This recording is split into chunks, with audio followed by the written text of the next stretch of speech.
Ladies and gentlemen, tonight we're going to embark on a journey into the extraordinary with today's guest, Dr. Simeon Hein. He is the director of the Institute for Resonance in Boulder, Colorado, and has dedicated his career to exploring the intersections of subtle energy sciences and remote viewing, or I believe he refers to it as virtual viewing, and the enigmatic beauty of crop circles. With a PhD in sociology and a background in research methodology at Washington State University, he's bridging the worlds of science and the unexplained together. He's a prolific author with many research papers and books published, and his expertise has led him to appear on several notable television programs such as The Science of Subtle Energy, episodes of In Search of, documentary A Greater Reality, and many more. When he's not unraveling the energetic secrets of sacred geometry or guiding curious minds through remote or virtual viewing, Dr. Hein is opening the doors to dimensions beyond our everyday understanding. So please welcome our visionary, Dr. Simeon Hein. Sir, the floor is yours. Hey, well, thanks very much, Brad. Thanks for the introduction. And hi, everyone. Thanks for being here. It's an honor to present to your group. I met Dominique about 2 years ago when she was in our Bigfoot Encrypted Zoom group. We had a lot of great discussions together. We've had a lot of really fun conversations. Well, here we are in 2025. You knew this day was coming. So it's time to upgrade our mental and psychic skills to kind of meet the moment of kind of confusion that it seems like we're heading into in 2025, with a lot of things going on, a lot of uncertainty. And I hope what I can present to you tonight is a coherent framework that shows us how to make sense of at least a chunk of what we call paranormal phenomena. And what I hope to show you tonight is that a lot of this is science that has been around for at least 120 years that has just not really been covered by mainstream education, media, other institutions that we normally get our information from. I'm not going to say it's been suppressed, but it certainly hasn't been something that's been presented in a manner where we can really evaluate it. I think if we look at this evidence, we'll see that I'm not going to say we can explain these phenomena. I think that's too strong a word, but there are some patterns here. There's some commonalities that show us that it does have its own logic and generally presents itself as kind of other realities that are next to us, realities with their own rules and their own framework, just not ones that we're very familiar with for whatever reasons. So if we spend 2 hours tonight together familiarizing ourselves with all of these ideas across the topics I want to talk about, from remote viewing to crop circles to UFOs to Bigfoot encrypted, and sort of look at the common patterns here, I think we'll see that these areas are not really quite so scary as much as just more unknown. And we just have to accept that there's unknown around us. It's not as plain and simple as we were taught. And this is sort of what we're growing up into. But that's okay, because it means here we are in reality. You know, it's not what we were told it was, but it's something. So let's find out what that is together. Okay. So let me go and pull up. And by the way, what Brad said applies to me too. You do not have to agree with what I'm saying. I'm giving you my point of view, my experiences, my information. If it doesn't work for you, that is fine. You're welcome when we get to Q&A to present your own point of view. I don't insist that you accept what I'm about to say. It's just the best that I can do with a couple decades of this experience. You know, maybe about 25 years in this subject matter, kind of making sense of this to some degree. Okay. Can you see my screen there? Great. So let's talk about different types of paranormal phenomena, as it's commonly called. and some of the ideas that seem to me to make sense of what we're looking at here. I think the way these topics have been presented over the decades as if they're separate subject matter, that they may overlap a little bit, but generally when you go to UFO conferences, they want to focus on UFOs with maybe one speaker on Bigfoot and maybe somebody about remote viewing. You go to the remote viewing conferences. I've been to so many of these over the decades. They're great. You meet a lot of people. It's a lot of fun. Just great conversations. And you meet people, authors, people you've always wanted to talk to, people whose books you've read, movies. It's great. We had more of those pre-COVID, as you'll remember. But in any case, at the remote viewing conferences, they generally don't want to talk about UFOs. They just want it to be about RV. The Bigfoot conferences don't want to talk about UFOs or remote viewing. They want it to be about some, rare North American wood ape. It's biological. It doesn't have anything to do with the other subjects. So there is this sort of compartmentalization, not only within our own government of special access programs and all that. It actually exists within our own minds, within professions. Even people that want to contribute to these areas tend to demarcate these barriers. So I want to show you why I think there's actually a lot of overlap and continuity between what seem to be separate subjects just from the data. So how did I get involved with this? I mean, this is always the question. My background, by the way, I'm a sociologist. I was an assistant professor in sociology back in the 90s, and I taught statistics and research methods. I've had publications, in very prestigious journals and all that stuff. So I'm familiar with the academic world. I kind of come out of an academic family.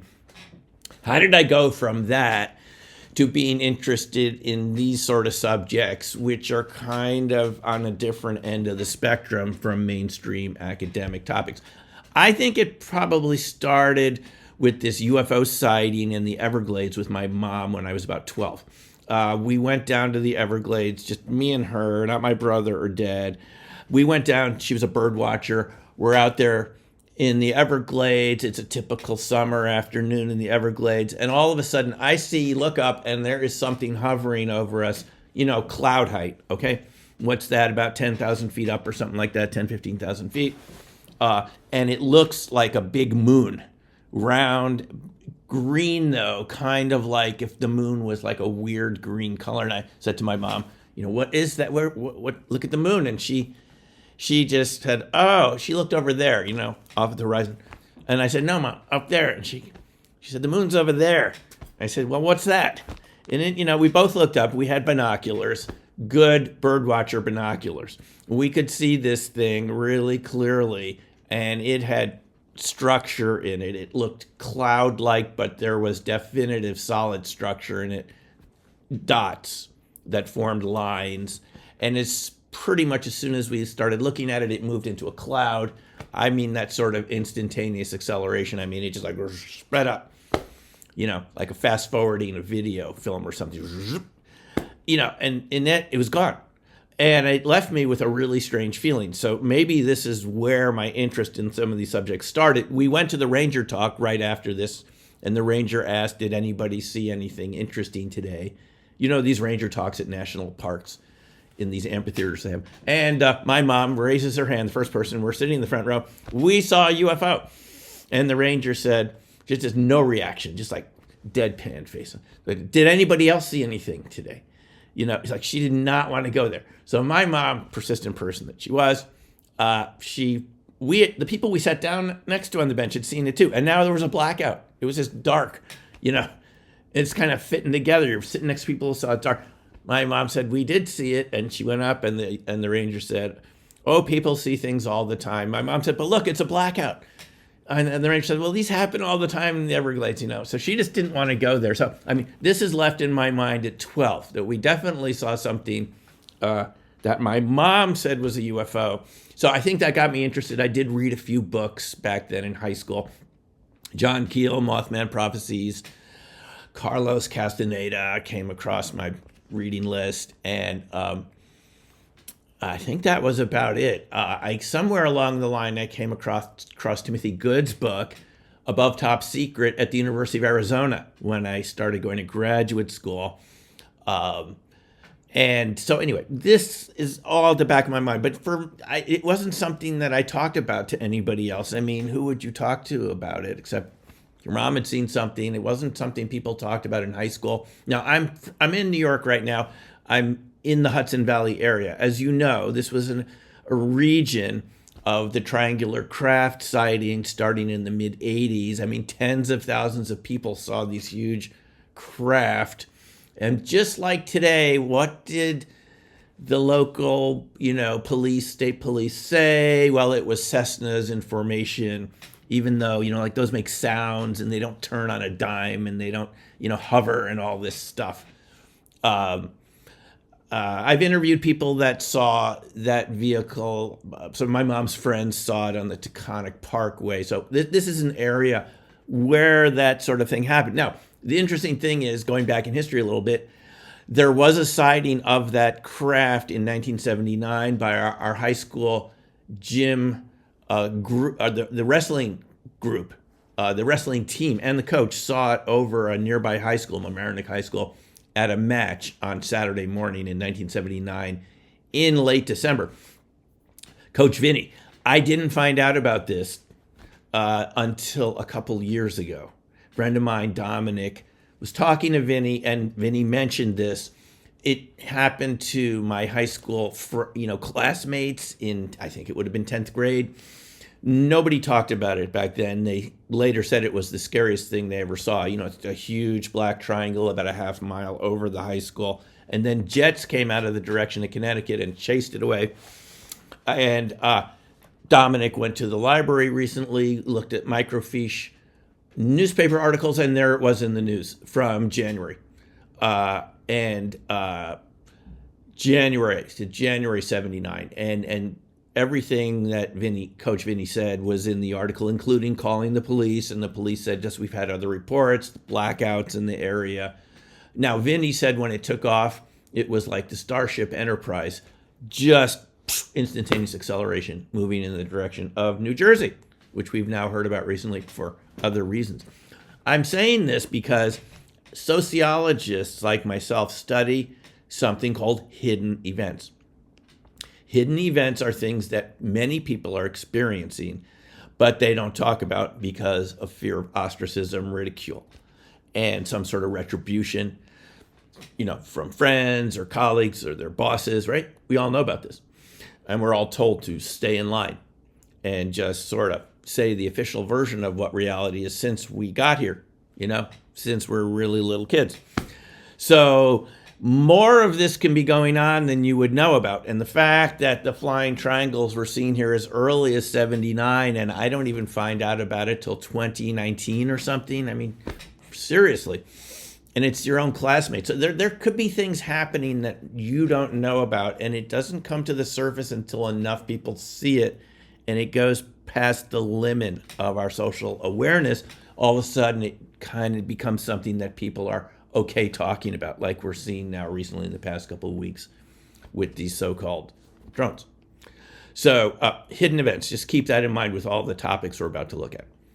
So when I was in graduate school, I studied something called fractal geometry. You've heard about this now, but back in the late 80s, this was kind of a new idea. This is self-similar objects that are the same at any scale and have these repeated patterns in them. And you've seen these.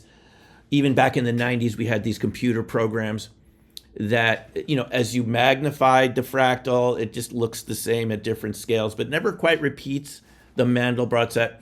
So this is what I looked at in graduate school. This immediately showed me that there was something wrong with the statistics that I was teaching and learning about, which was based on linearization, linear relationships, looking for linear relationships, lines.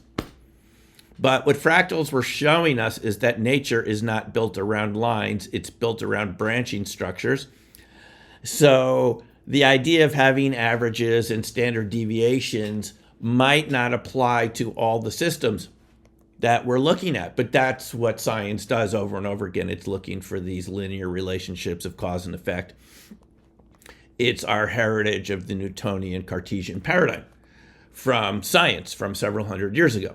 Now, there are linear relationships in some systems, like more mechanical systems that we're familiar with, but it doesn't apply to nature. So what the challenge with this is, we may be applying the wrong methodology to understand reality just because it's easy to understand linear regression. I asked my professors in social science why we were using the normal distribution for everything when it remained to be seen if things were actually built around normal distributions, right? And the answer was, well, it's easy to learn the normal distribution. It's easy to teach. And when you took higher level statistics classes, you would realize there were all sorts of distributions, and they're not all linear, and they're not all bell-shaped curves and all this. So what we're doing is fitting reality into methodologies that are easy for organizations and institutions to talk about and think about. But that doesn't mean that's actually how reality is. That's just the methodology that makes it easy for that profession to continue and exist. So we got a problem there. And you just think about something like COVID or something a number of years ago, something we really still do not understand very well to this day. It affected all of us, unless you're 2 years old and weren't around then. It affected us, and there were these draconian measures taken, but it didn't behave according to normal distributions. It's a whole different type of process and dynamics going on there. So that's the cost of trying to think about things from a normalized point of view, when it doesn't actually act like that, and it's more like a black swan event, something that you don't see coming and has really large impacts. Fractals are seen in our bodies, in lung structure, bronchial structure.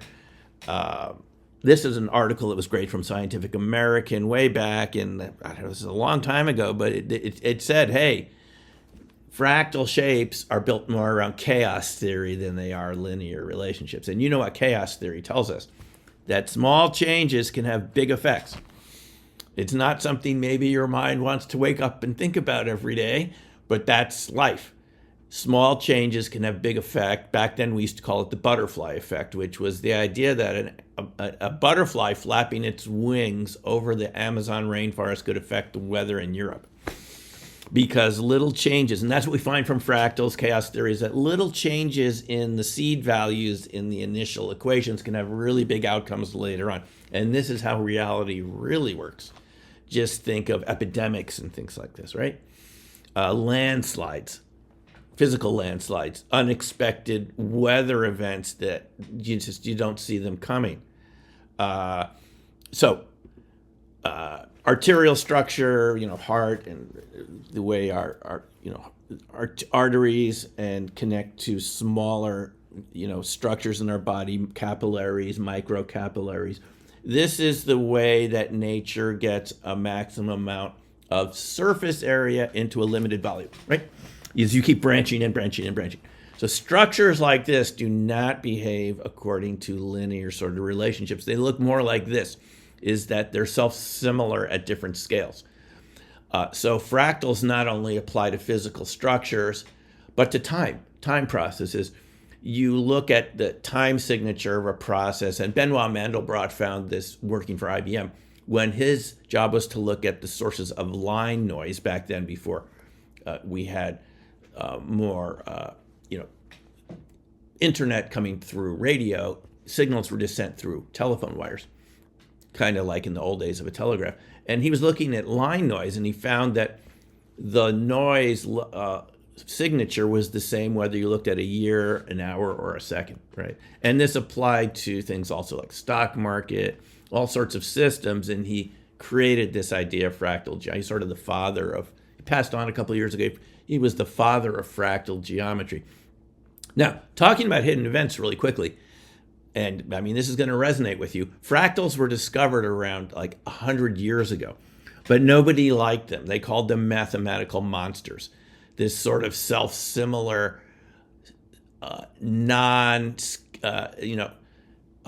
nonlinear effect, not a system without any definitive metric.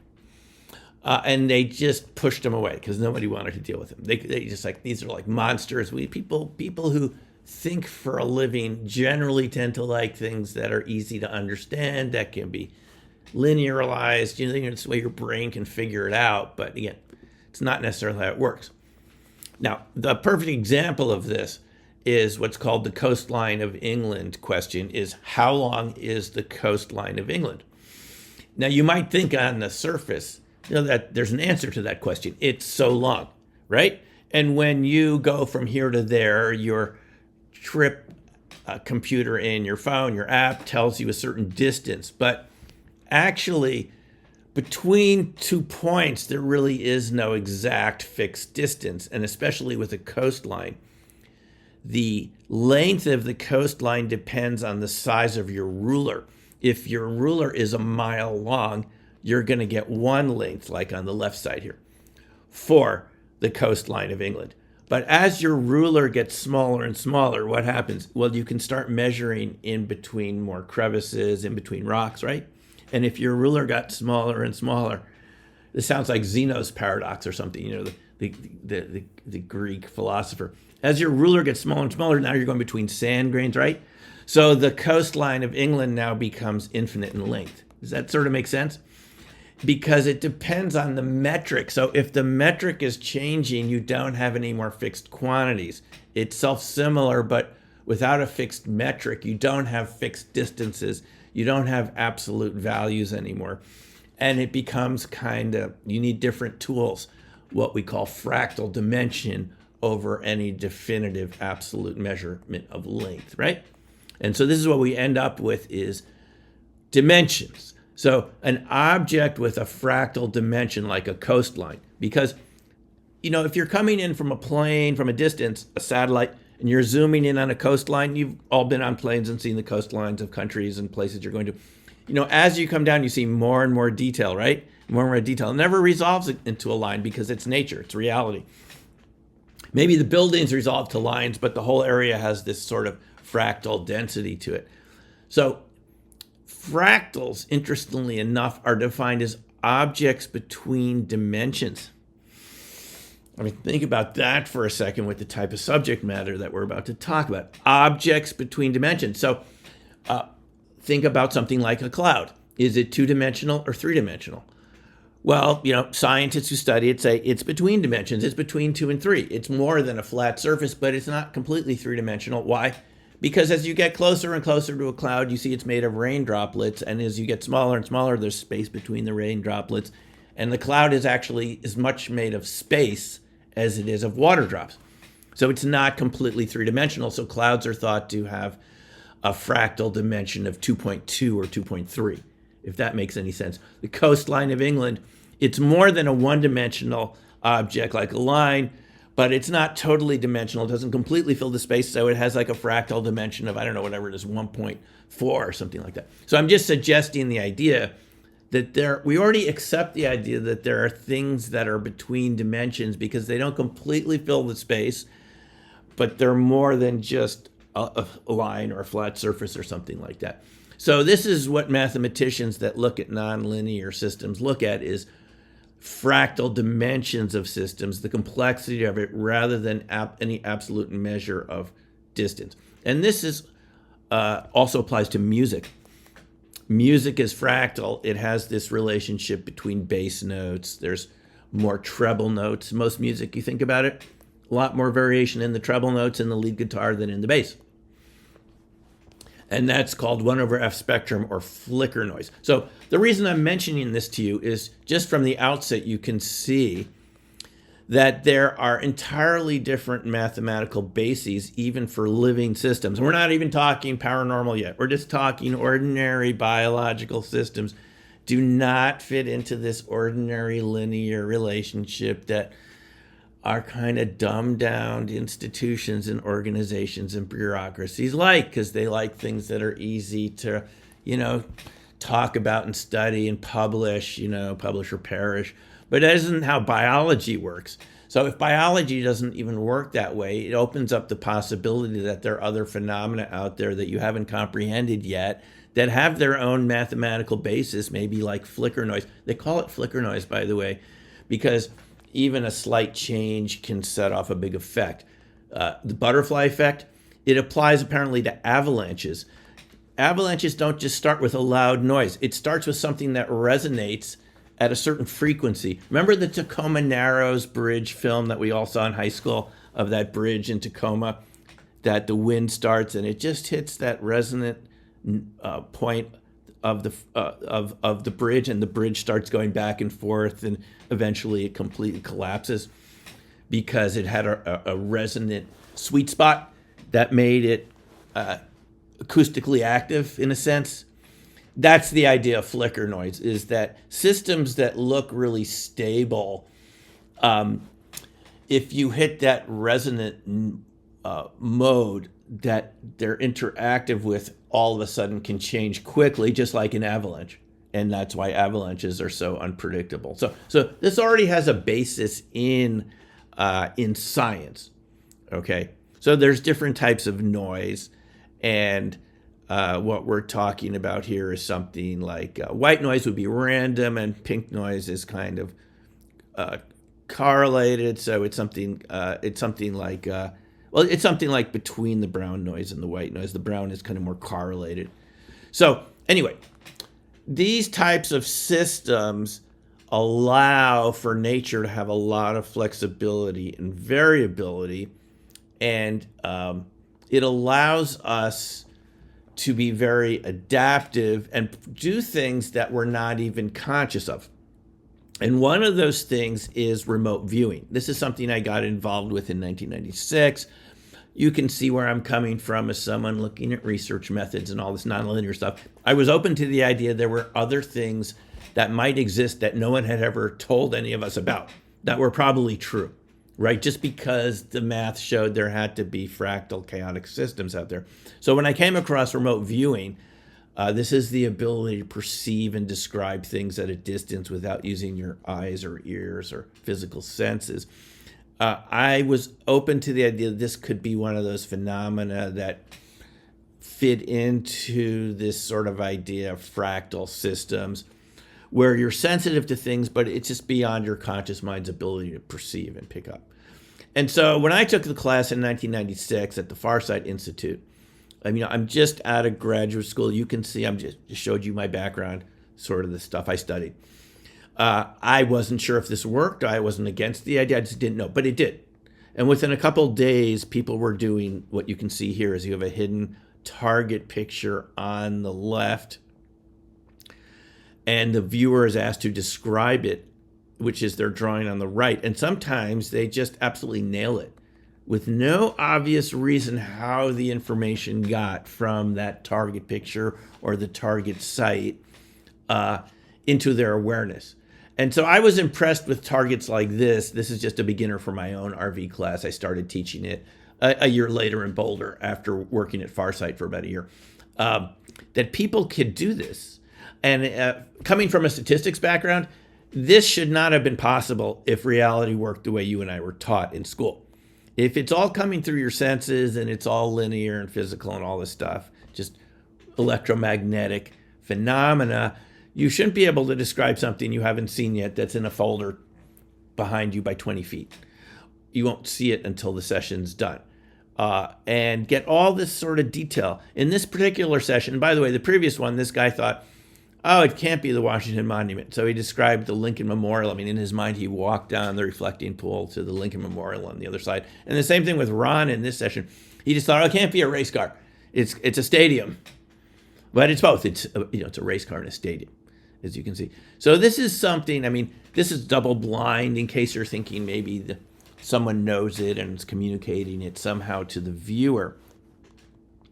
This is a double blind session, and the viewer still describes the picture very accurately. Now, where this came from, which I'll show you more in a moment, I mean, in our society, this came out of a military program to study psychic phenomena for purposes of psychic warfare, really. I mean, to use this as some sort of tool in the intelligence and defense establishments. to spy, basically, psychic espionage. And the Soviets did it before we did. China was doing it in the 60s. So eventually our government felt they had to have it too. And it's just one of the sessions from I taught in Japan many times. So I'm showing you this because the study of chaos theory showed me there's probably things that you didn't know about that were going to turn out to be right. And I thought this could be one of them. And I think it's a good example of it, where people are doing something, you don't understand exactly how they're getting information, but you can see from their results, they're connecting with something, because it's pretty easy to match the targets many times with the picture.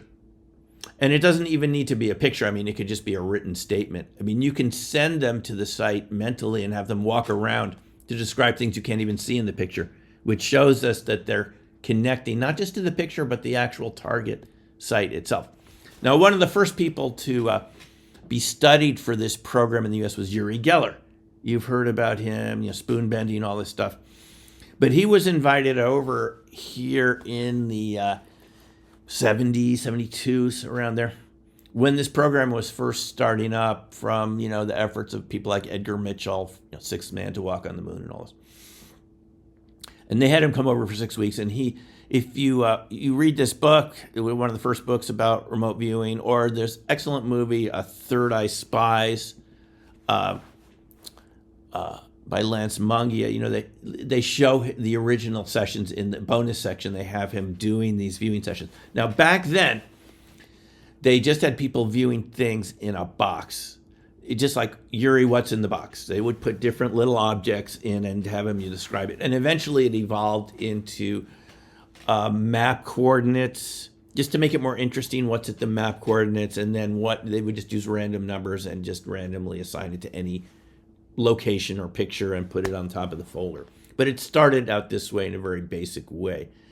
Uri Geller could also do psychokinesis, and you've seen examples of him bending spoons and people who've done that with him. And he's done examples where he's had people just hold their spoons in front of a radio, and people said they bent in this event that took place a number of years ago. So the interesting thing about Uri, which is going to be where we're going in a second with this, is how did he get his abilities? He said that he was basically chased down by an orb in his apartment complex in Israel. And he ran away from it. He was a kid. He tried to run away from it, but it caught up and he went unconscious. And when he came to again, he had all these psychic abilities.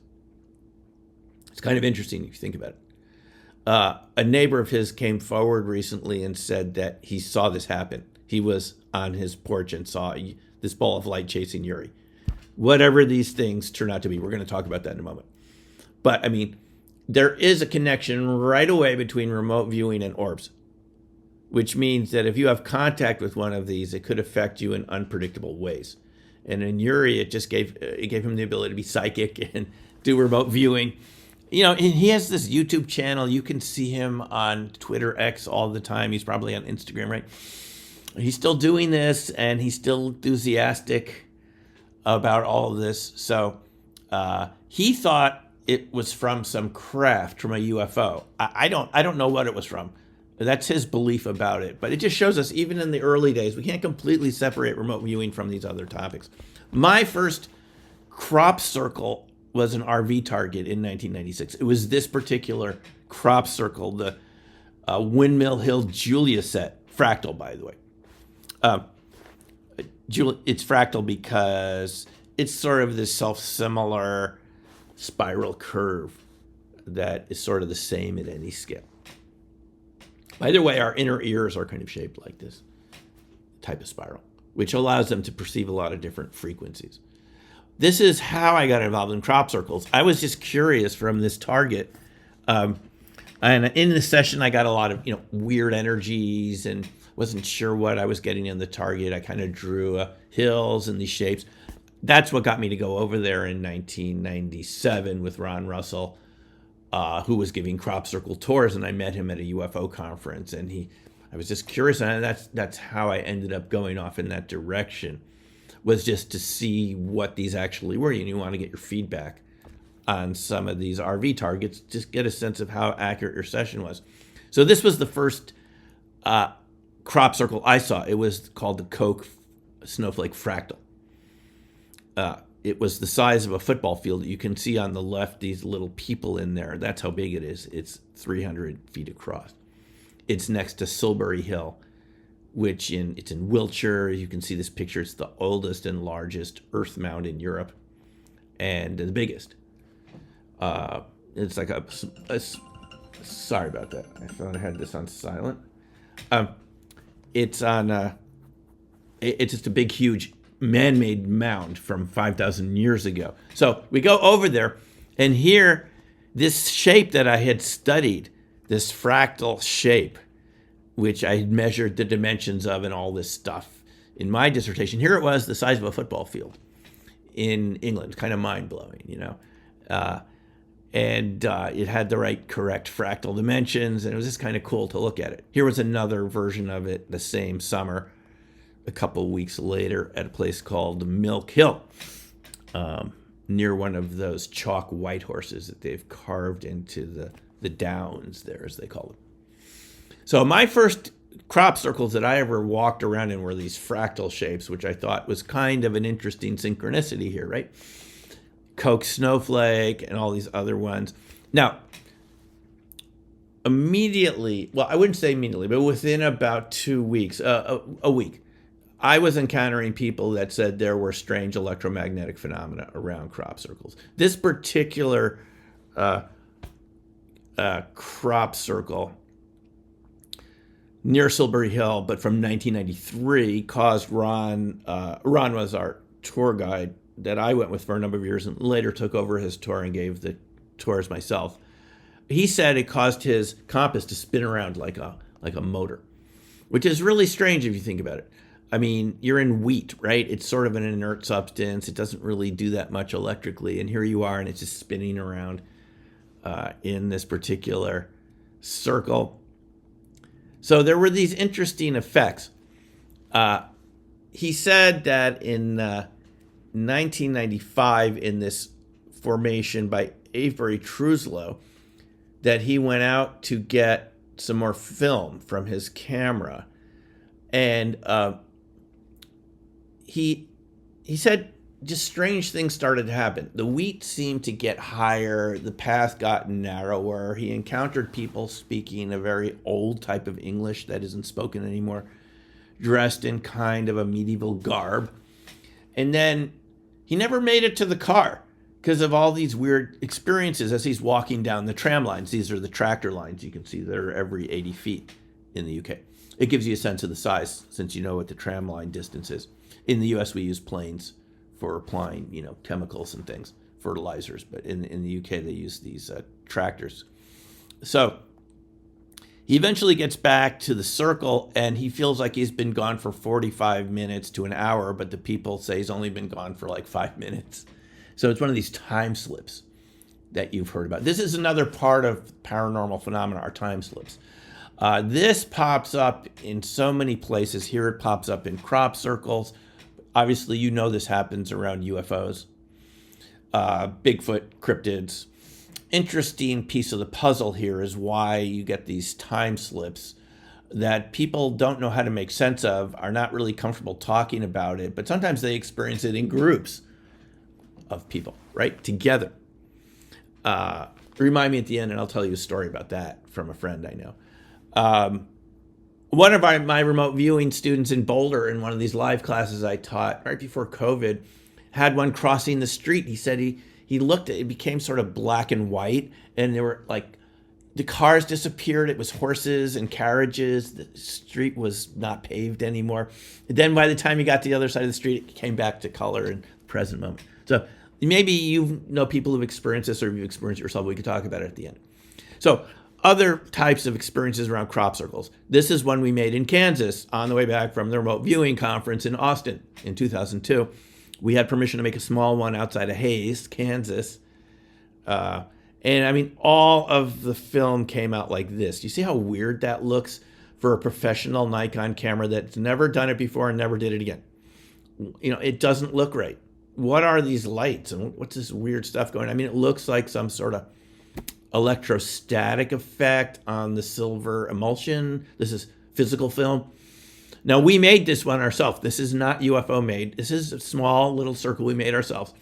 And yet I'm holding up the static meter that we used to measure the static charges. And I mean, it just all looks strange.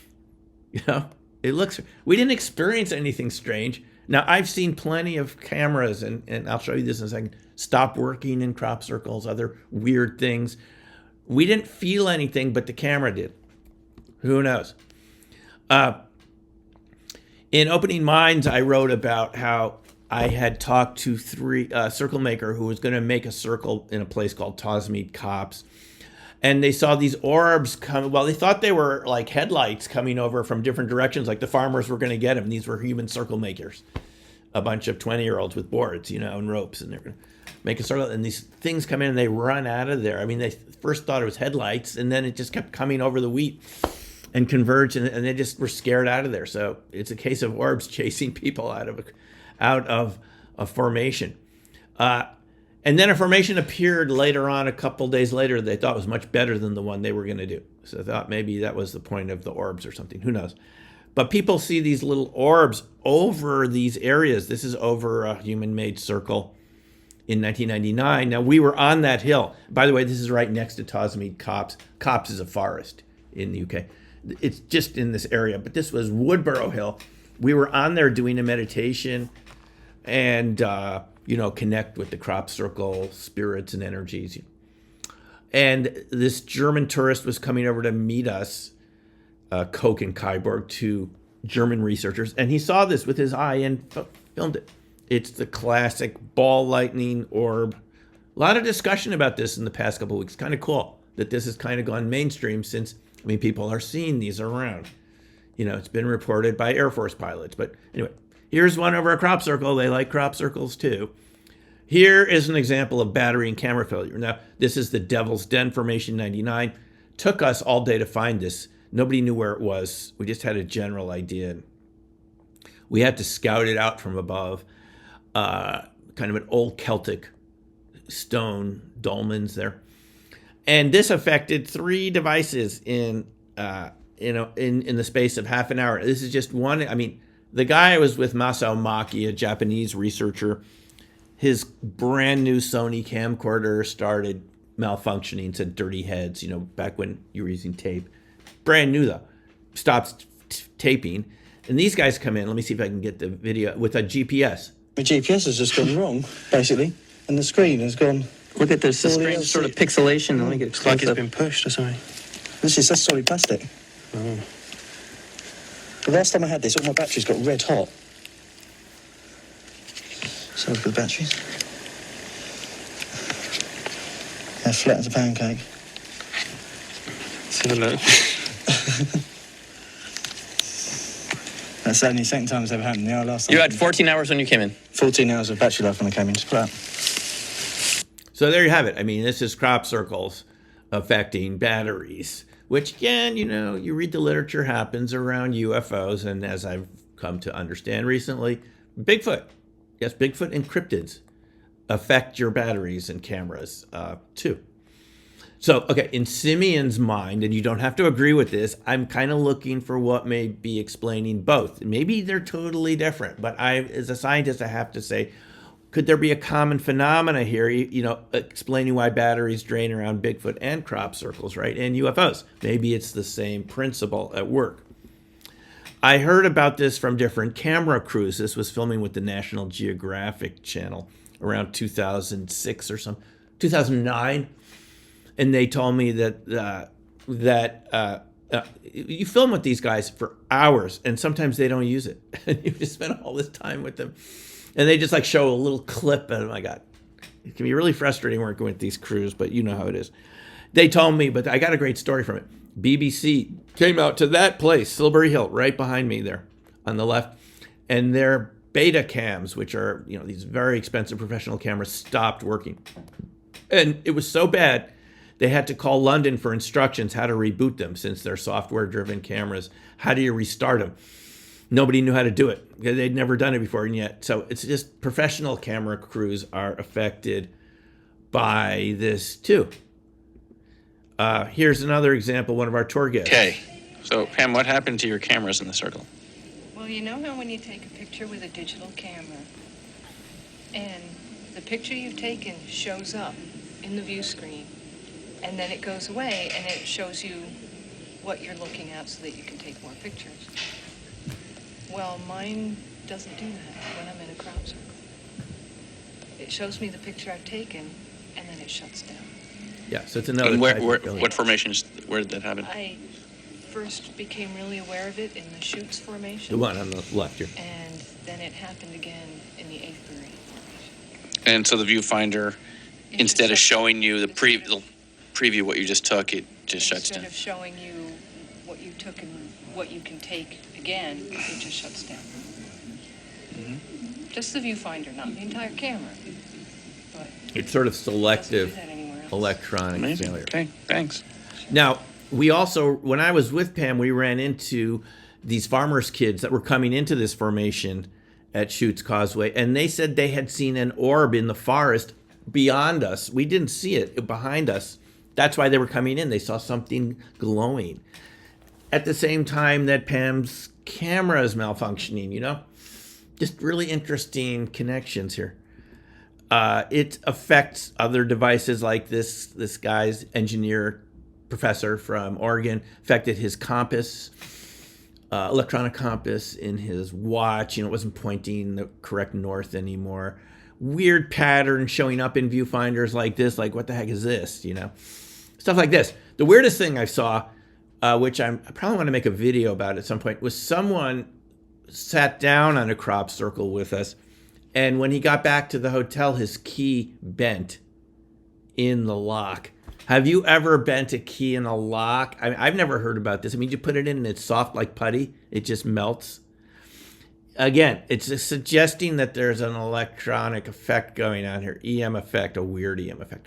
Now, science does tell us about waveguides, even in biological creatures, right? You know, the Morpheus butterfly in the middle there. It's not dyed blue.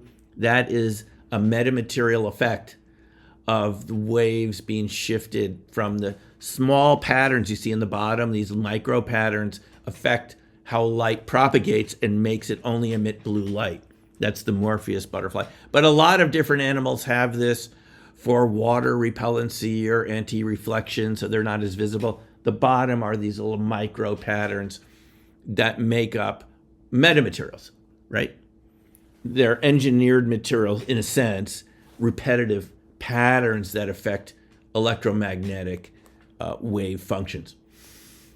And we're actually told that UFO materials work this way too, just in their own engineering. But it's interesting that nature, here's the thing, whatever you and I are going to come up with, nature already does it somewhere, okay? I mean, you're going to find it because nature doesn't waste anything. That's my view. So it's interesting that you already find these interesting waveguide patterns. And crop circles kind of look like this because they're repetitive patterns in the wheat. You know, they're swirled around, so the wheat now has this patterning to it. Might have something to do with it. Different effects that affect light, crystals, and so forth. You know, crop circles kind of look like this. When you look really closely, they have these grid-like patterns in the wheat's weight, you know, by the whatever pushes it down, so forth. But where did these crop circles start? I don't want to give you the idea this is completely a man-made thing, even though we made them and we met groups that made them. They started, you know, they go back way before this, but more recently, Tully saucer nests in Australia, where discs were seen hovering over these marshes.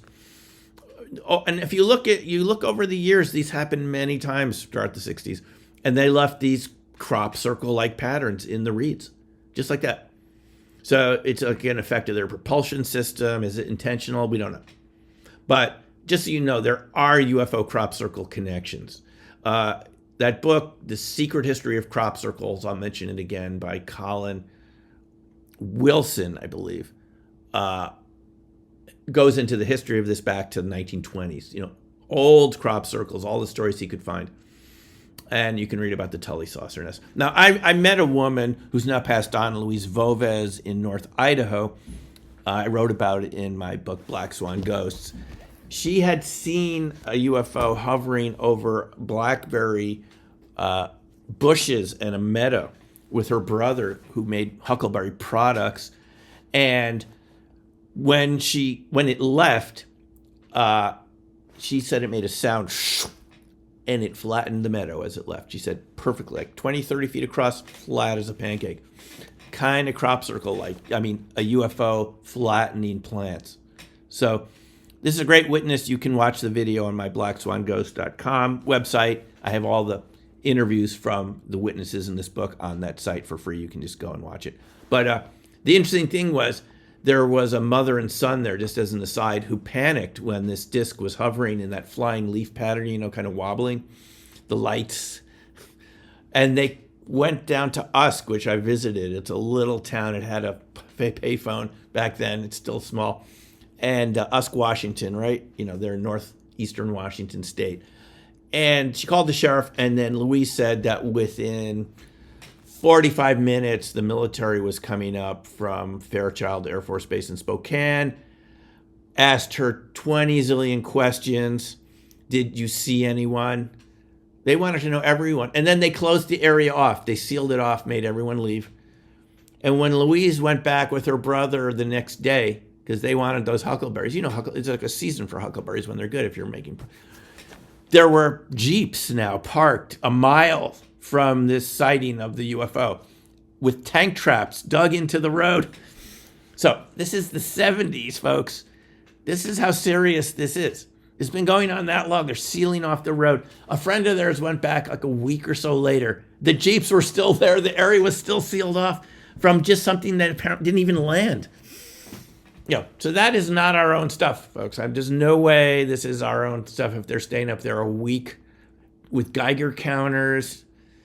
It could have still been around. Who knows? Anyway.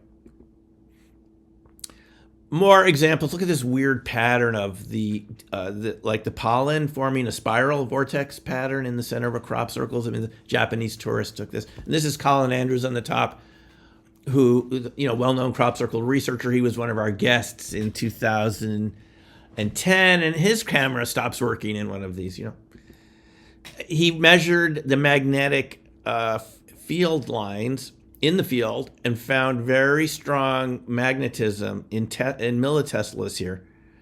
I think this is actually is it microteslas? Strong magnetic fields that sort of match the pattern of the crop circles, as you can see, which is just really strange. The fact that you just push down the wheat and it affects the magnetic fields in the area and increases it. They thought this was so strong there had to be neodymium magnets buried in the ground. But there weren't, because we went out there and we found out later this had been man-made, and the circle makers we talked to who made it did not plant any magnets. So you and I can go out in a field, push down the wheat, and it's going to create a magnetic pattern. It's fascinating, right? More orbs by Barbary Castle 97. Now this one is interesting because it really sped up, and by my calculations, it was going about 200 miles an hour as it left the area. Totally stationary, hovering over this. Also, you can see the videos from a video. Also, it just takes off. There are birds that go 200 miles an hour, where certain types of falcons, when they're diving straight down. They don't do this level flight. So it's very strange. Now, having said this, there are formations that are made by, plasma vortices or something like this. This is one I saw on Westbury Whitehorse in 2010, and that doesn't look at all man-made. This is really weird, like a wind or something, or plasma, something pushing the wheat down, but without touching it. So those exist too. So what causes this? This is a real puzzle. Is it something to do with unknown types of energy that not very familiar with? Dark energy, dark matter? Is it something like the Grabinikov effect? Viktor Grabinikov, the Russian researcher who claimed that insects and the fine little hairs on their wings created electrostatic charges that, created what he called the cavernous structure effect, and wheat would have that too because it's hollow, it has fine detail. Grebennikov, by the way, claimed to have made like a little flying device, right? You've heard about him. And he levitated, made of insect wings. If you ever see his book, I got a copy of it recently in Russian. I can show it at the end if you're interested. Beautiful illustrations, just gorgeous illustrations of landscapes and insects. Very detailed. Someone that appreciated fractals and reality the way it really looks. He believed that just the electrostatic charges on their wings could create levitation. Though we don't have any photos of him actually levitating, but people said they saw it. So, Andrew Collins wrote this book, Weird Space-Time Anomalies Around Crop Circles, Orbs, and things like this. So this is also a very interesting book. He talked about the Day family that saw a glowing green mist. I think it was a green or blue mist on the road coming back from London to one of the suburbs there, had missing time experiences and came back, and then their lives were never the same. They became very interested in environmental causes and taking care of the earth from this experience with this blue mist. They saw shadow figures around the house. Okay, so it reminds you what we heard. I remember, Skinwalker Ranch, Hitchhiker Effect, all this. Yeah, this is not new. It is not unique to Skinwalker Ranch and all those folks that were out there, Travis Taylor and others.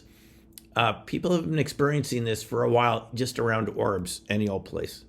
And we heard about this a lot in Skinwalkers at the Pentagon. Now, for me, this was a book that really brought a lot of this together. It's written by these highly credible people, Jame Lakatski being this, engineering specialist who works for DIA in missile systems analysis. And he writes this book about cryptids and orbs and energy anomalies and this Hitchhiker Effect at Skinwalker Ranch in Utah, right? Which you're all familiar with. And it was preceded by this book, Hunt for the Skinwalker, which, I didn't get to that book until more recently, but it's just filled with these fascinating accounts. Like, what the heck are they encountering out there? Some of these cryptids aren't even visible. They can see them pushing the grass down as they walk. They hear them, but you can't see them. Stuff like this. So this is funded by OSAP, Advanced Aerospace Weapons Systems Application Program, whatever the acronym was there. They're obviously hiding a UFO program. But Lakatski said it was a UFO research program that turned into like a cryptid investigation. It was really about UFOs. And they thought Skinwalker Ranch might be a good lab. Now, Lakatski went to these other agencies and they wouldn't fund him. He said he went to DHS, Department of Homeland Security. And what do you think they said? Well, this is all interesting, Dr. Lakatski, but this could affect our reputation in the Beltway. So we can't have anything to do with these weird topics. And now you've heard about Kona Blue, right? Kona Blue being this formally classified program that was supposed to continue research at Skinwalker Ranch, and it had a remote viewing subsection to it. You can see what the program was going to be. It was never funded, but it was declassified, or someone leaked it, because you can see these documents. And so obviously there was a lot of interest in this, but it's just the beginning of how UFOs cross over into these other subjects matter. The strange effects from UFOs, it's something that people have been writing about. If you read this NICAP report from the 70s, this is really good. It's like 60 or so cases of really strange things happening around UFOs and humanoids and things like this. Not only the battery failure like we talked about here, but missing time and it's really strange cases. So again, I guess what I'm saying to you here is it's not that the information is necessarily new. It's new to us because the people that were involved in studying this, even within Defense Intelligence Agency, don't talk about it. Or if they talked about it, no one else wanted to hear about it. So they just stopped talking about it till they write books or something, decades later. So it's not that the evidence doesn't exist. You get into discussions with people, friends and people, neighbors, like, how come we don't hear the evidence? The evidence exists. It also has to do with a willingness to want to look at evidence that may not fit your paradigm. And as you and I know, Washington bureaucracies don't tend to want to look at these things. They want to just business as usual, right? People even get elected on these platforms to be president over there. We're going to shake it up. because these bureaucracies become very entrenched and inbred, and they don't want to look at anything that's outside of their normal boundaries. So we don't really know what they've uncovered so far. We don't know what the evidence is because it's so much of it's classified. Stan Gordon wrote about this UFO Bigfoot connection from Pennsylvania. I've talked with Stan, he's someone I know now. Great books. The more recent ones are Creepy Cryptids. Very strange cases of people in Western Pennsylvania, encountering all types of things. Now, Stan started out as a UFO phone boy for the Westinghouse After Work Club, which Stanton Friedman was a member of, and they needed a phone person, a kid, to just answer the phones to, what people were seeing around the area. In 59, Stan started doing this in 1959. None of us were alive then, I'm pretty confident. And maybe some of you, but not me. And that's a long time ago. And he wasn't looking for Bigfoot, but Bigfoot showed up in these cases of people. The orbs were there, the glowing discs, and Bigfoot. That's how he became a Bigfoot researcher. And cryptids, half of the creatures he's talking about here, I don't even know what to call them. They're humanoid-like, but some of them, they're just different than us. Some of them are partially invisible, you name it. And so his books are worth taking a look at. Just examples that he gives over and over again of UFOs showing up around creatures. To me, this is kind of new because so many years I went to these UFO conferences, I didn't hear about Bigfoot being seen next to UFOs in the same field at the same time, but people do. So again, this Hitchhiker Effect isn't really totally new, or just seeing these creatures in UFO areas. Now, the Hitchhiker Effect, what Lakatski wrote about, is so strange because the DIA researchers there that were these hardened combat veterans from Afghanistan that worked as analysts at DIA encountered these cryptids when they went home to the Maryland suburbs. This is what we're told. They encountered Dogman, not Bigfoot, Dogman, in their backyards. And they didn't talk about it, but even their family saw them. They weren't allowed to talk about Skinwalker Ranch. It's classified. But the neighbors started seeing them. What sort of contagion effect is going on there? Obviously, my view, it's not like it's following them back from Skinwalker Ranch. It's probably been there the whole time and you didn't see them. That's my view. You could have a different point of view. We can talk about it later. But, there's great pictures of these sort of white-haired Bigfoot and these strange UFOs. Like airships with the lights coming down. Anyway. Terry Lovelace, you've heard about Terry. He experienced this sort of thing too. He's written about this in his follow-up book, Devil's Den, The Reckoning. Terry encountering this triangular UFO with his buddy Toby, taking a break from the Air Force in the 70s from Whiteman Air Force Base in Missouri. And they get abducted by this triangular craft. Well, he asked people to write stories in, and some of them are like these strange encounters with the electromagnetic effects. So there are cosmological factors that affect this that we need to know about. Alexander Parkhomov, a Russian former Soviet researcher, wrote about this relic neutrinos. These are ultra low energy neutrinos from background radiation. And he found these, he built his own little neutrino telescope from Soviet surplus equipment. And he could detect slight changes in biological, chemical, and radioactive processes depending on the time of year, which suggested that these flows of these sort of dark matter neutrinos, which are bigger and the size of, molecules and so forth, interact with us. Now, interestingly enough, Parkhomov was one of the people that ran the Soviet remote viewing program before he went into this sort of neutrino research. And he studied PK also. And he writes about this in Space Earth Human. You can find this on Amazon. So it's a very interesting book that there are these properties of particles coming in from the cosmic background radiation, kind of streaming down on us all the time. But there's this seasonal variation, which suggests that they're more like a dark matter particle because they don't interact with us directly. You can't measure it electrically or anything like that. But there's slight changes in chemical and physical activity that that show that they're there. And there have been different discussions about relic neutrinos over the years. So it's just interesting that there's cosmological effects basically suggesting where we are in the Milky Way, where we're pointing in the Milky Way, and where the Milky Way is in relationship to other galaxies affects the flow of these neutrinos that are not like the solar ones, which are very small and fast and don't interact with us. These do interact with us, and Parkhomov was able to show that and suggest that they're a tiny fraction of dark matter, this mysterious substance that's 30, 40% of the universe, something like this, that outnumbers physical matter 5 to 1. There's that much more dark matter than physical matter. And it's what Parkhomov is telling us, that it's not just way out there in the universe, it's actually something you can measure right here if you have very sensitive equipment.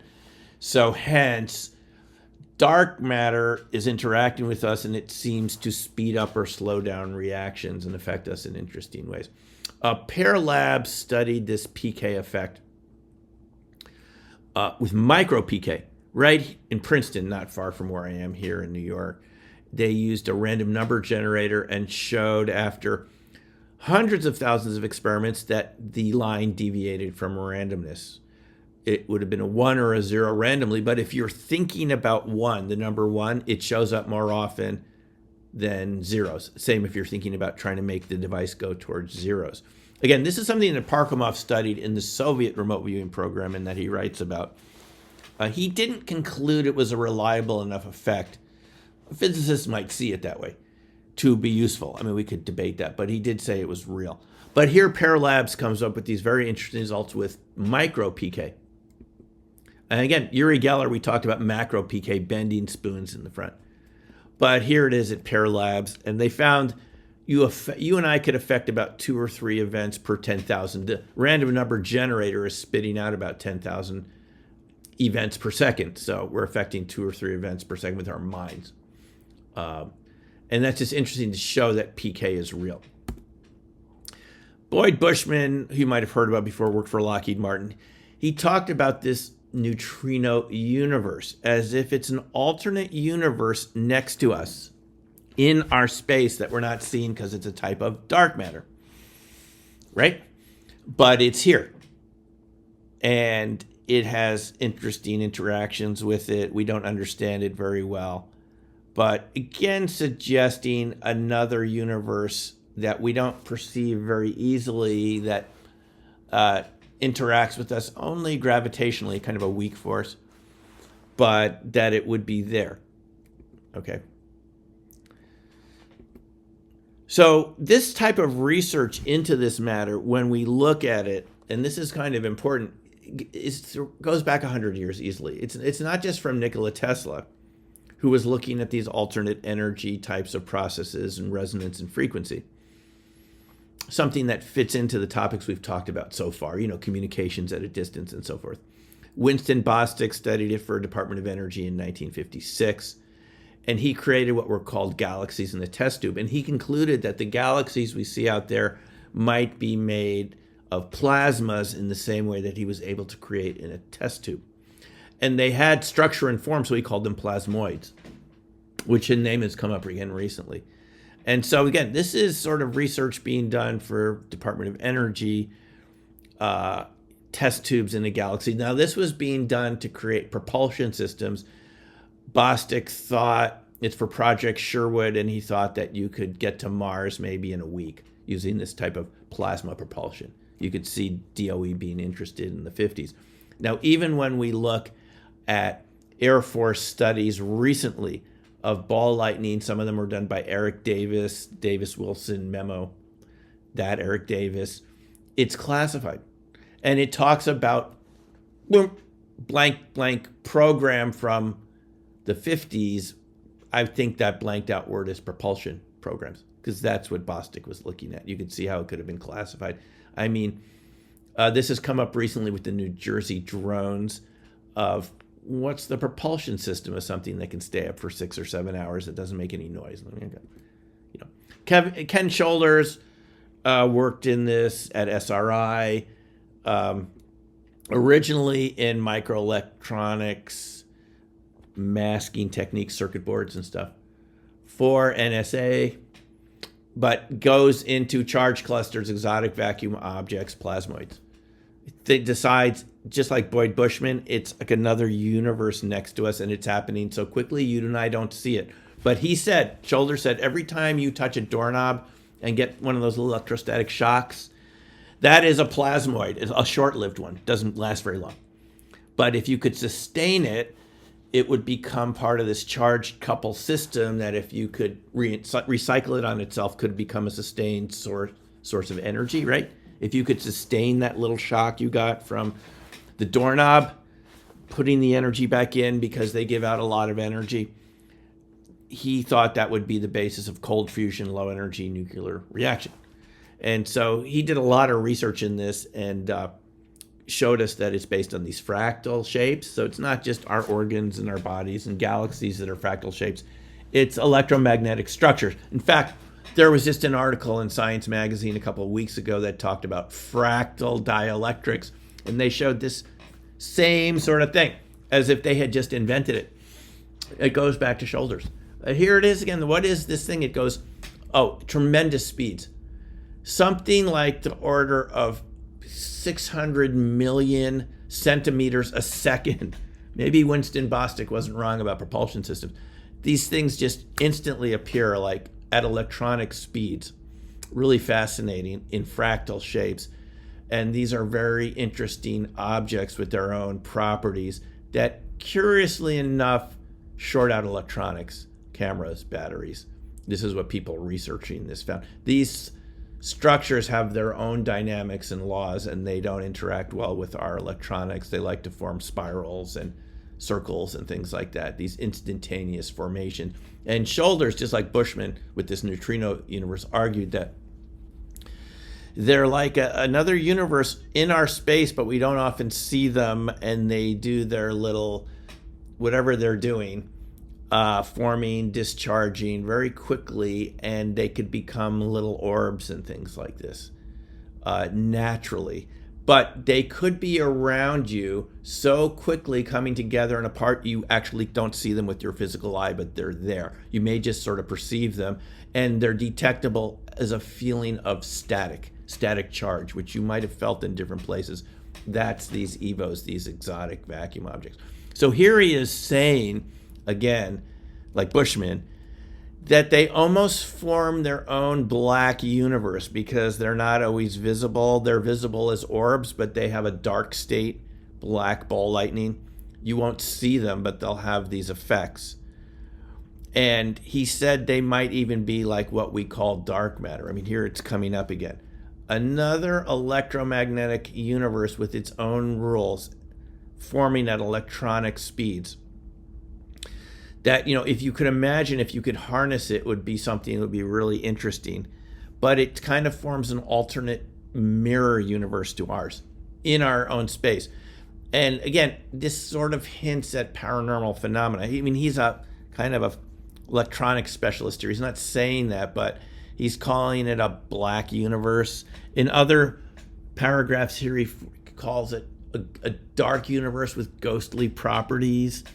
I mean, he's just talking about electronics here, but it sounds an awful lot like what we encounter because of these effects that they also experience in the lab. And in his article about permittivity, and this is really an important point here, permittivity and permeability are the two physics constants that determine the speed of electromagnetic propagation, or the speed of light, c.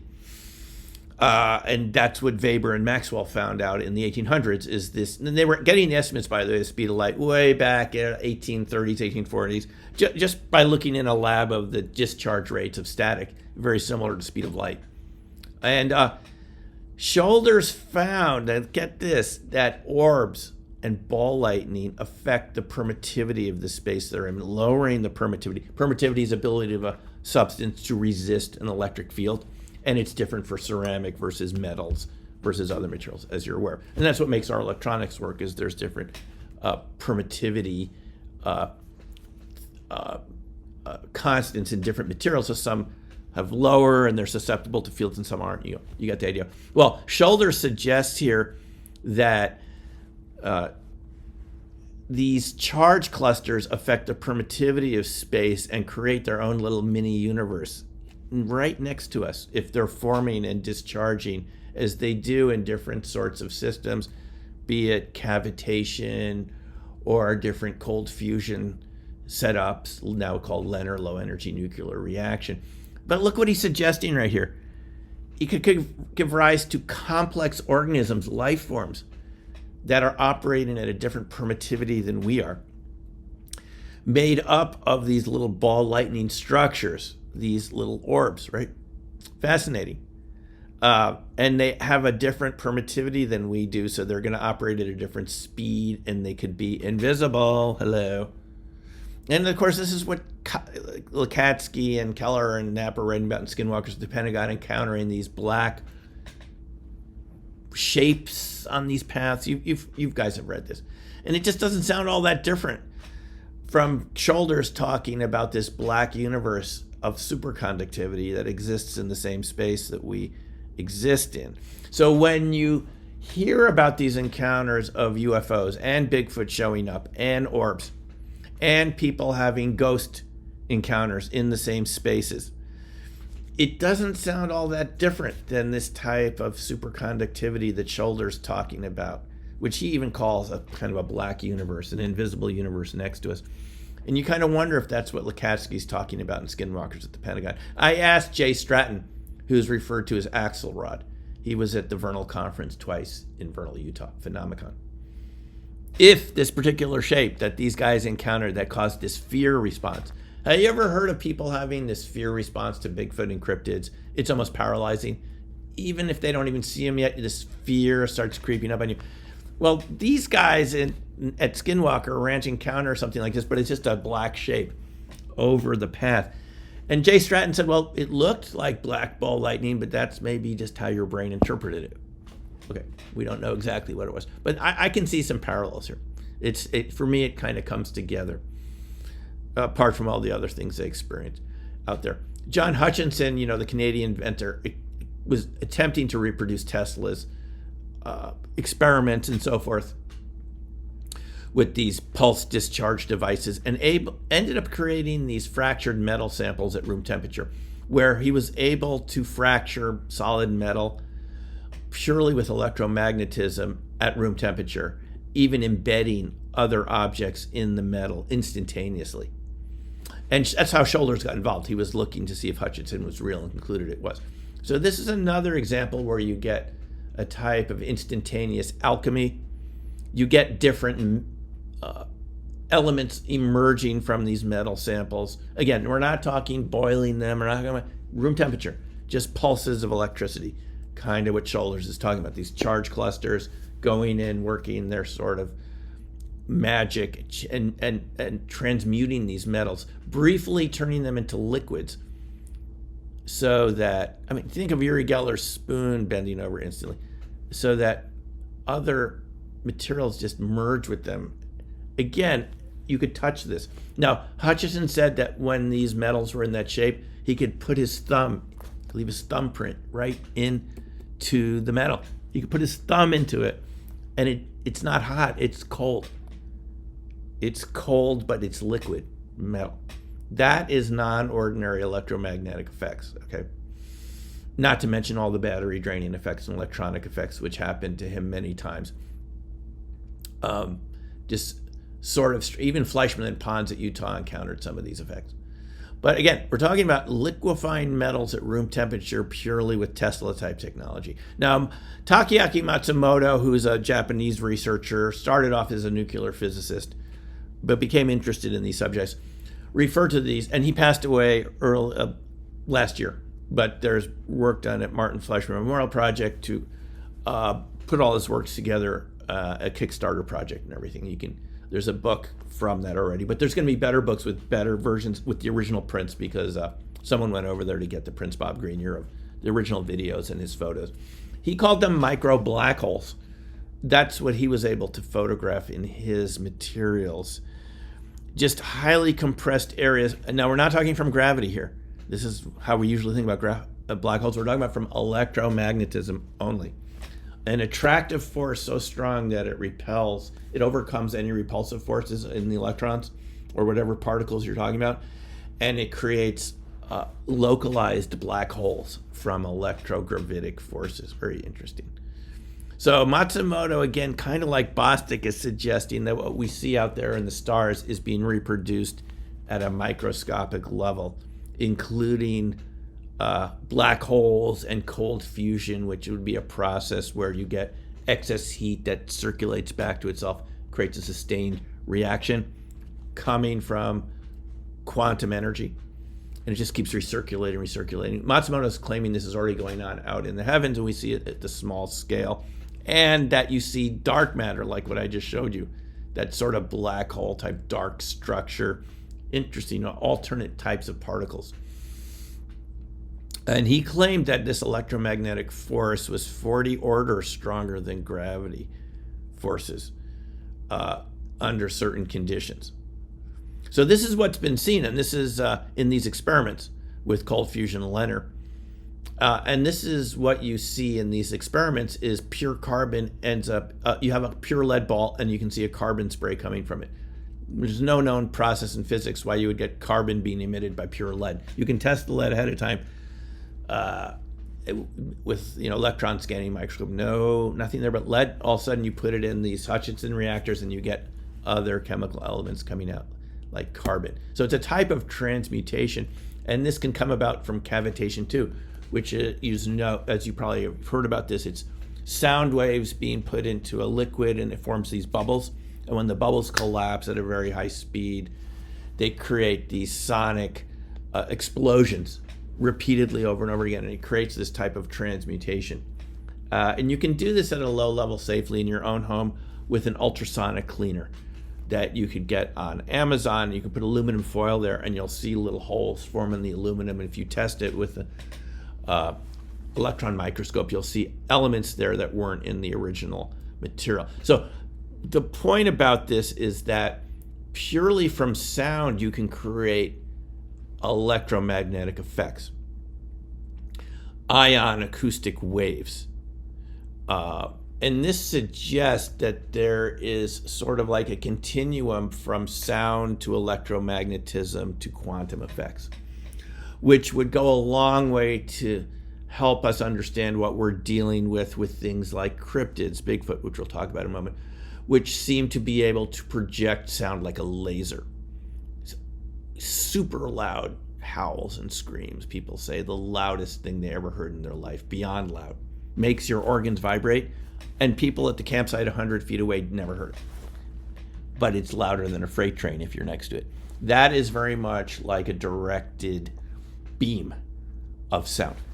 And it would fit into this very neatly. So in these EVOs, just as an example, you get crop circle-like patterns, interestingly enough, at a microscope, which shouldn't be surprising. Kind of like those patterns of Hans Jenny cymatics, beaming sound into sand and so on. Yeah. So you get this at these levels. Now, here's the really interesting thing.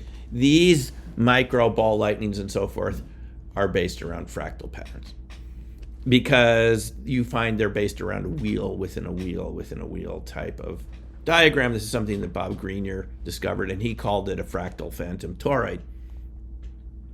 Again, we were talking about clouds at the beginning not being completely three-dimensional. Neither are these objects, because they're just made up of more rings, and the rings are made of more rings. Kind of like these fractals we talked about at the beginning of the presentation. This seems to be the basis of this type of alternate electromagnetic field, which is the basis of ball lightning, orbs, and all these phenomena.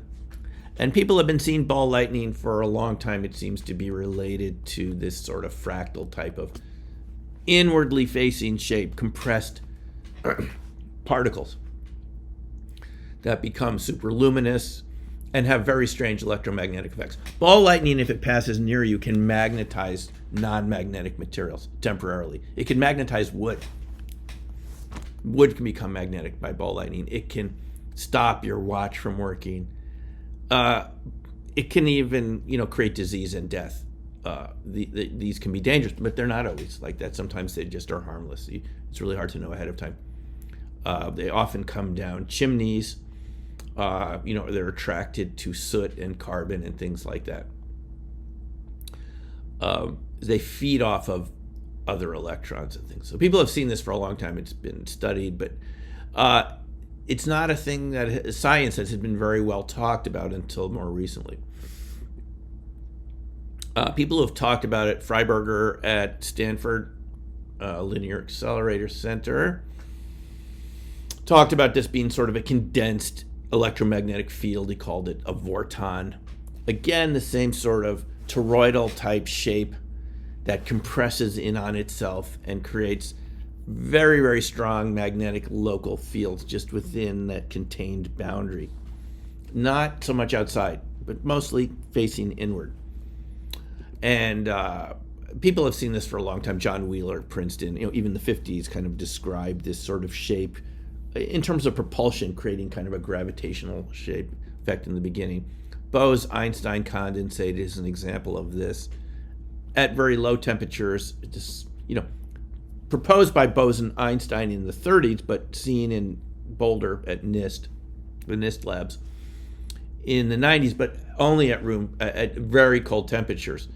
But more recently, these sort of processes have been found at room temperature. And larger shapes. Here is an article about molecular-sized Bose-Einstein condensates. Not tiny little things that you can only see with an electron microscope, but something larger. Coherent matter. We're talking about matter spontaneously forming shapes on its own and perpetuating themselves. And a lot of us think that these are really all the same phenomena that we call coherent matter. It's a family of phenomena. And that's what Freiberger argues in his article. We'll look at some of the examples of the Earthlights in a second. But here's Lockheed Martin. If you think this is all sort of what people call the quantum woo or something, well, it's in Lockheed Martin's patent from a few years ago in systems and methods of generating coherent matter wavebeams. And they say they can take any particle at any temperature and create this coherent matter to use as directed energy weapons and cloaking, teleportation, and invisibility. Wouldn't that be cool? So when I see stuff like this, I'm thinking, this is what these creatures are doing. I mean, if you want to prove me wrong, I'm totally open to that. But I mean, here is a patent in invisibility just using sound, coherent matter. Coherent means that the waves are conjugated and they're overlapping, like a laser is a coherent type of light. And you can do it with microwaves. It's called a maser, and that can create very sharp cuts in materials with a maser, and it can form spontaneously in atmospheres and things briefly. Masers, lasers are all examples of coherent matter. And here you have defense contractors. Shane, look, we can generate this not just at absolute zero. At any temperature with frequency, we create coherent matter wave beams, and we can have action at a distance, communication at a distance. Hello, RV. It's all here using the Aharonov-Bohm Effect, which is proposed in the 50s and verified in the 80s. A way particles can interact at a distance with no electromagnetic field whatsoever, just through resonance. That's the AB effect. So, you think of resonance being kind of like this ultimate key to understanding a lot of these phenomena. That's why for a long time I've called remote viewing resonant viewing. It's more like a frequency effect, and you're all familiar with this, from radios and things like this, tuning to different stations. It's kind of the same idea that different types of signals can exist on different frequencies. Just imagine extending your radio dial beyond AM, FM for ways, different stations out there you never imagined, but they exist. And the Aharonov-Bohm effect says they can even communicate at a distance, even with no electromagnetic signal, purely from quantum, what's called vector potential. Not at the EM field, the potential field. It's in the quantum wave function.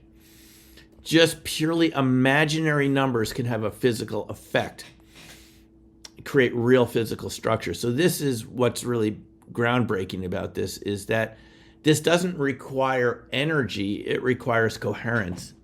You subtract energy from the system until it's coherent. It's as if you were playing a piano and you subtracted all the notes that don't fit. I'm using their example here, by the way.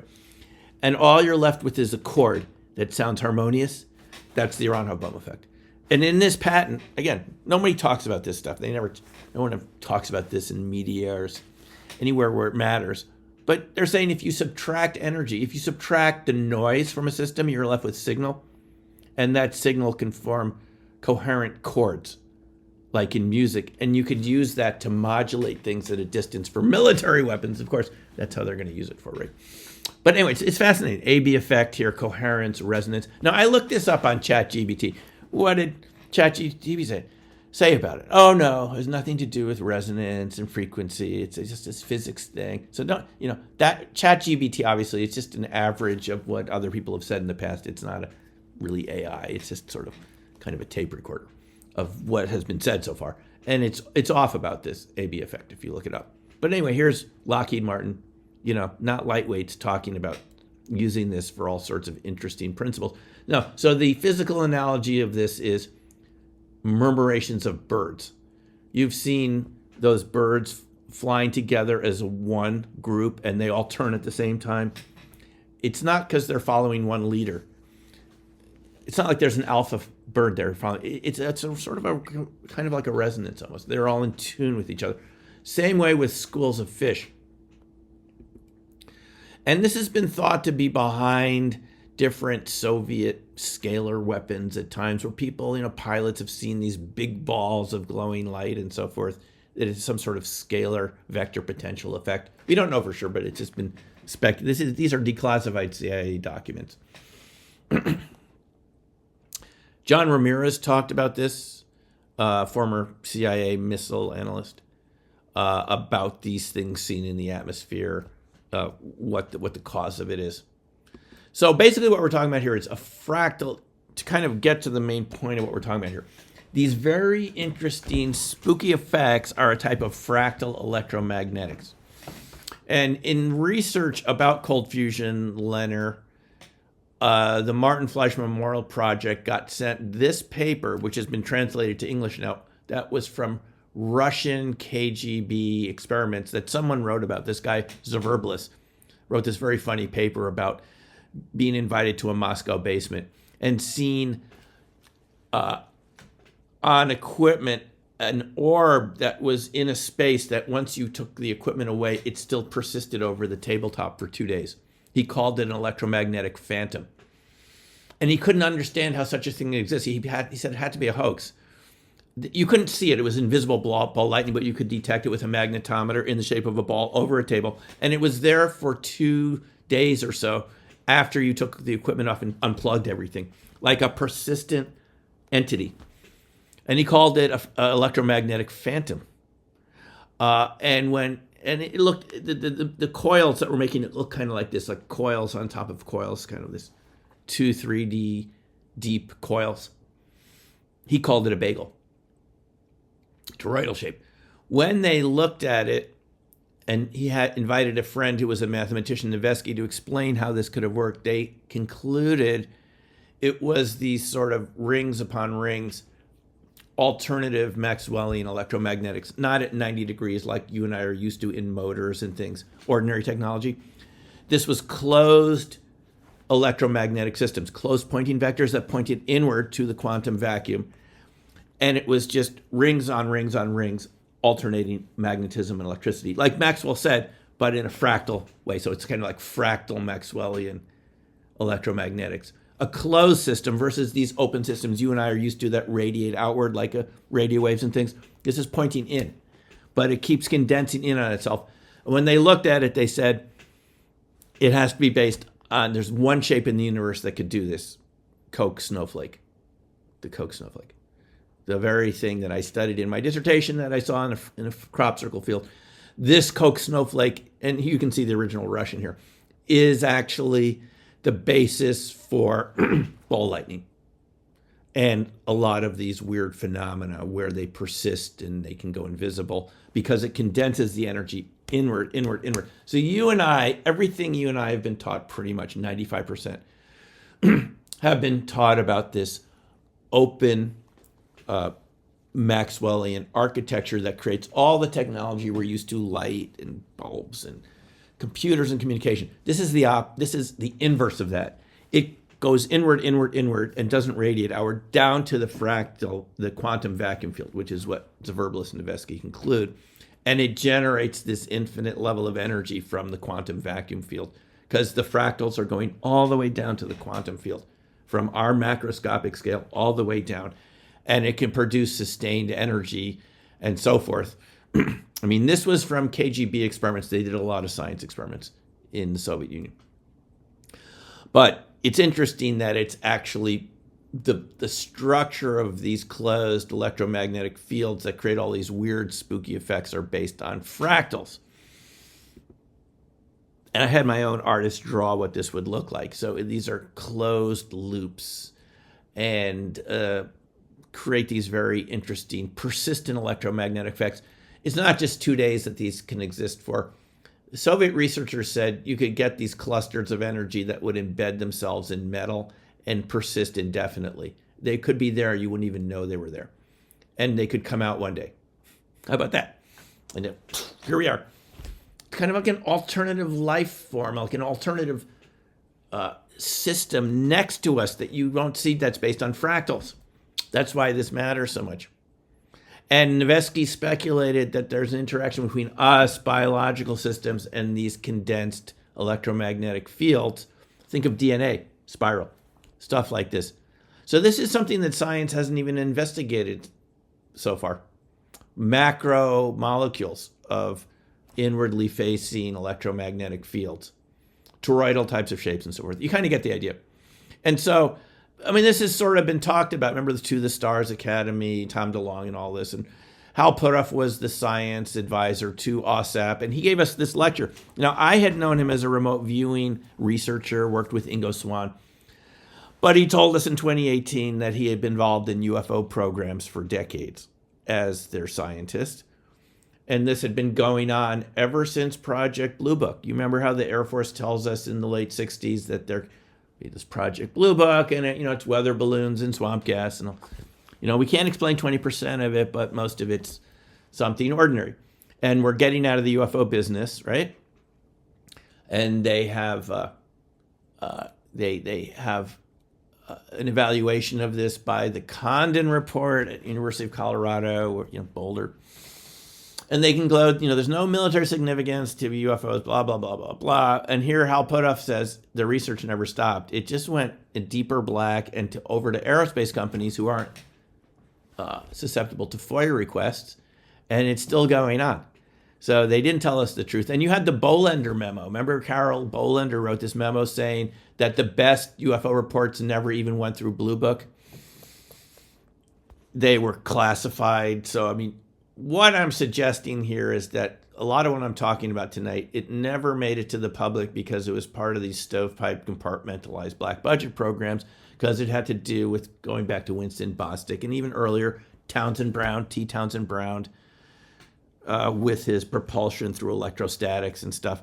It went into these classified programs, which is why when you look at the most recent Air Force report on ball lightning, half of it is whited out. It's redacted. Just whited out. You can't even read half. Ball lightning, atmospheric ball lightning.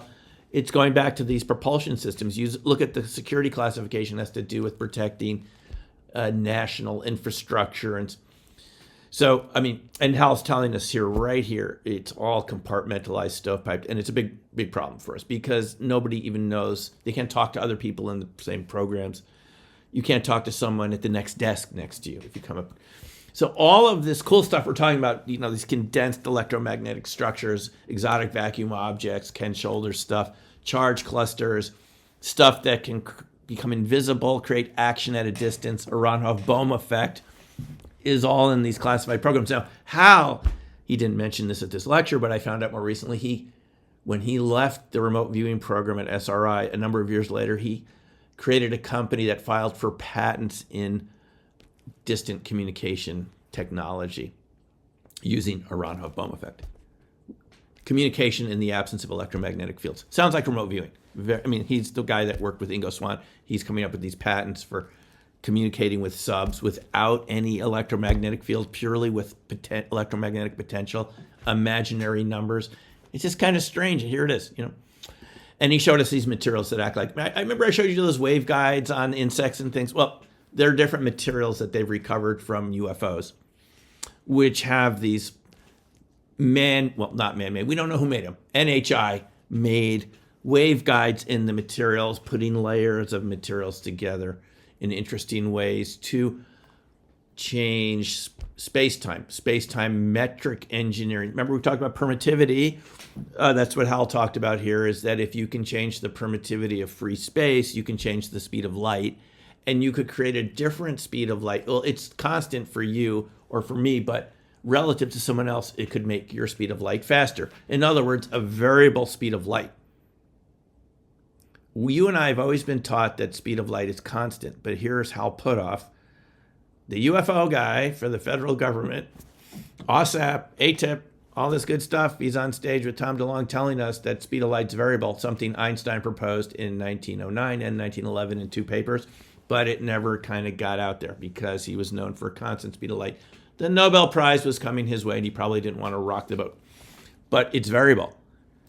And if it's variable, it means that things that have a variable permittivity are going to look really strange from another frame of reference. They're going to look blurry. And how many times have we heard that, why are all the UFO photos blurry and all the Bigfoot photos look blurry? Stan Gordon had a case where the person said the creature looked blurry. Well, not the photo. Looking through their eyes, it just looked blurry. Now we know why. Because if you have processes that can affect the permittivity of the space you're in, you're going to have a different speed of light. You're going to look slightly bluish. And you're going to cause kind of a space-time distortion to observers outside the system. This, by the way, Hal told us this is why a lot of UFOs look kind of bluish. They're a slightly different speed of light. Their blue, ordinary light will shift to ultraviolet, and it causes burns. It causes people to get burned by the ultraviolet light. But in their frame of reference, their speed of light is still the same. 300,000 kilometers a second.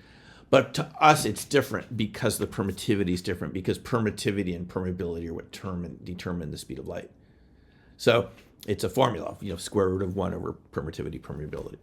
So Hal explained this all to us, but it makes sense. You hear about these cryptid encounters and people have a warped sense of time, and it looked weird and blurry. Anything that has changed permittivity is going to look blurry, and we know this because the Russian researchers in cold fusion said that all of their photos of their reactors came out blurry because the permittivity is oscillating. So to me, a lot of these paranormal phenomena, what we call paranormal, is life forms, systems with different frame of reference from ours and a different permittivity, perhaps. Shoulders already told us permittivity goes down, down, down with ball lightning. How many times have we heard Bigfoot being around orbs, ball lightning? People seeing them emerge from orbs and ball lightning, UFOs emerging out of orbs, orbs coming from UFOs. And those are all lower permittivity, higher conductivity than we have in our frame of reference. So they're going to look blurry and sometimes blue shifted. If it's slower than us, it would look red shifted. But you get this around cryptid Bigfoot encounters all the time. People said that the colors didn't look right. Again, you can do this with sound, with cavitation. With sound, it wouldn't be called a laser, it'd be called a Saser. Sound amplified, stimulated emission of radiation. Instead of laser, it'd be Saser. And I was at a conference recently, the Snippy conference near Alamogordo, last summer in Colorado. It was about animal mutilations. And I gave a presentation about ball lightning and some of the destruction it can do in the cutting, and some of this could be due to orbs and ball lightning. Not necessarily people coming down or NHI, but it could be from other causes. But we were informed by Katie Page, who's a researcher from Colorado, former MUFON state director in Colorado, that in this Rocky Mountain Ranch, Elbert County, strange house she lived in, like its own Skinwalker ranch with the same stuff that they had at Skinwalker Ranch, the strange boxes that would show up, black boxes, and disappear again, and discarnate entities. In her research, she found that the U.S. military already had a way of directed sound weapons, putting sound on a laser for crowd control. And actually, she wondered at this conference whether those the voices that showed up in the house might have been maybe the military trying to scare them away from the house or something. We don't know. But it sounds a lot like coherent matter, coherent sound, stuff like that. Oh, here it is, permittivity, permeability. So I'm just saying this is part of the puzzle here, but it's just very interesting that the cold fusion LENR researchers in Russia talk about oscillating permittivity, blurriness. Chris Mellon mentions this in slide 9, that famous leaked slide from his presentation to Congress in one of these classified briefings. Now, we've had more of these classified briefings recently. Remember, Elizondo was there and Ryan Graves last May, was it? What was it, fall, a couple months ago, in front of one of these House oversight committees, and they said, we can't say anything about the recovered craft in public, don't ask us. It was kind of, you sort of want to hear something at a congressional hearing. They're under oath, but they said we have to do this. We've signed NDAs, we can tell you in private. But here Mellon has some of this coming out in this leaked slide about DoD threat scenarios, psychotronic weapons. Hello, the Soviets called it psychotronic. Penetrating solid surfaces, and all these anomalies in the space-time construct. There you go. Time slips. It's all in the Chris Mellon slide. He's former DoD official, pretty high-ranking guy. And DoD has involved in experiments, and they have properties that they study. So, it's all in it. These toroidal shapes have been found in biological systems too. Fruit flies have these toroidal shapes in their brains, and they navigate with this. So again, these metamaterials are already embedded in biological processes. So finally, before we get to some questions here, we've almost used up 2 hours. We'll just finish up here. This has been found in earth lights, Marley Woods. Remember Ted Phillips, who was J. Allen Hynek's assistant? They had these earth lights that are just like what you see at Hestel in Norway. And these are not UFOs in that sense of UFOs NHI. These are naturally earth-forming products from coherent matter. Freiberger called them earth lights, the condensed electromagnetic structures and so forth, photographed over Hestal. It seems like the same sort of thing. They can look like UFOs. I mean, you'd look at this and think, whoa, it's some sort of spontaneously forming thing. It forms, it disappears. It just seems a lot like ball lightning, and that's what Freiberger argued, that this is a type of Earth-like ball lightning, charge clusters, and so forth. They have their own self-organizing properties. There are things you can look for around them, these crenulated ion spheres. I think we could look for these around Bigfoot, too, and cryptids. If we had the very equipment, we could see some traces of if they were doing this type of transmutation, the Hutchinson effect, and so forth. It's all in here. Similar to what you see around UFOs. See, it's very similar to these LENR experiments and UFO landing sites. Looks the same. Condensed plasmoids, as Jaitner calls them. And again, I'm suggesting some of these life forms, Bigfoot, you get some of the same phenomena here, the balls of light, the orbs. I mean, I was at Sasquatch Outpost with Jim Myers on one of these Bigfoot adventure weekends. He's driving us back from the woods at night, tells us these stories, just one story of many. These hunters from Pennsylvania came into the Sasquatch Outpost. It's a museum in Bailey. And they said, we never told anyone this, but we were out hunting in Pennsylvania, and we heard something at a distance, sounded like a tractor was coming, forest, things breaking, everything, and we're getting, it's coming towards us. So we get, our rifles out because it sounds really big, smashing everything up. And at some point they had flashlights or, these powerful lights on their rifles, for aiming. So they raise them up, and all that's there is a blue mist. This blue mist is making all this noise. It sounds awfully familiar. I was surprised to find these Bigfoot sightings very close to Boulder. I had no idea that this comes up right to urban areas. I mean, nobody told you. But here's the map. And this is, by the way, I heard Jim talk about this recently. These are all dots from people who've told him stories in the museum he's talked to. He put the, tree structures, vocalizations. Oh, rocks getting thrown at you. That's the blue pins. You've heard about people who've had boulders thrown at them. I had this happen to a friend of mine. She was in our Bigfoot Zoom group, Lauren. In Estes Park, this huge 10-pound rock comes between her and her friend horizontally, and there's nobody there. Right next to the woods, no one. Knocked her friend over from the air pressure. Just so fast. So, friend fell over from it. It didn't hit her, but it has hit people. Occasionally it does. They can hit you if they really want to, but it's really strange. And so this is the whole map of this, and this to me this is very impressive. Igor Burtsa was there. Igor talked about invisibility. People, Don Monroe, who's a U.S. researcher, Igor Burtsa from Russia. And he talked about people seeing Bigfoot turn invisible, like a sheet of light coming down and sparkles and they're gone. Now, I was at Dave Paulides' Kalispell conference last year, and I ran into a woman who I'm just talking to her in the hall of the hotel. It's fun when you get to these conferences. What got you interested in this talk? She had never even been to a conference in her life, any conference. I asked her, what made you want to come to a conference finally in your adult life?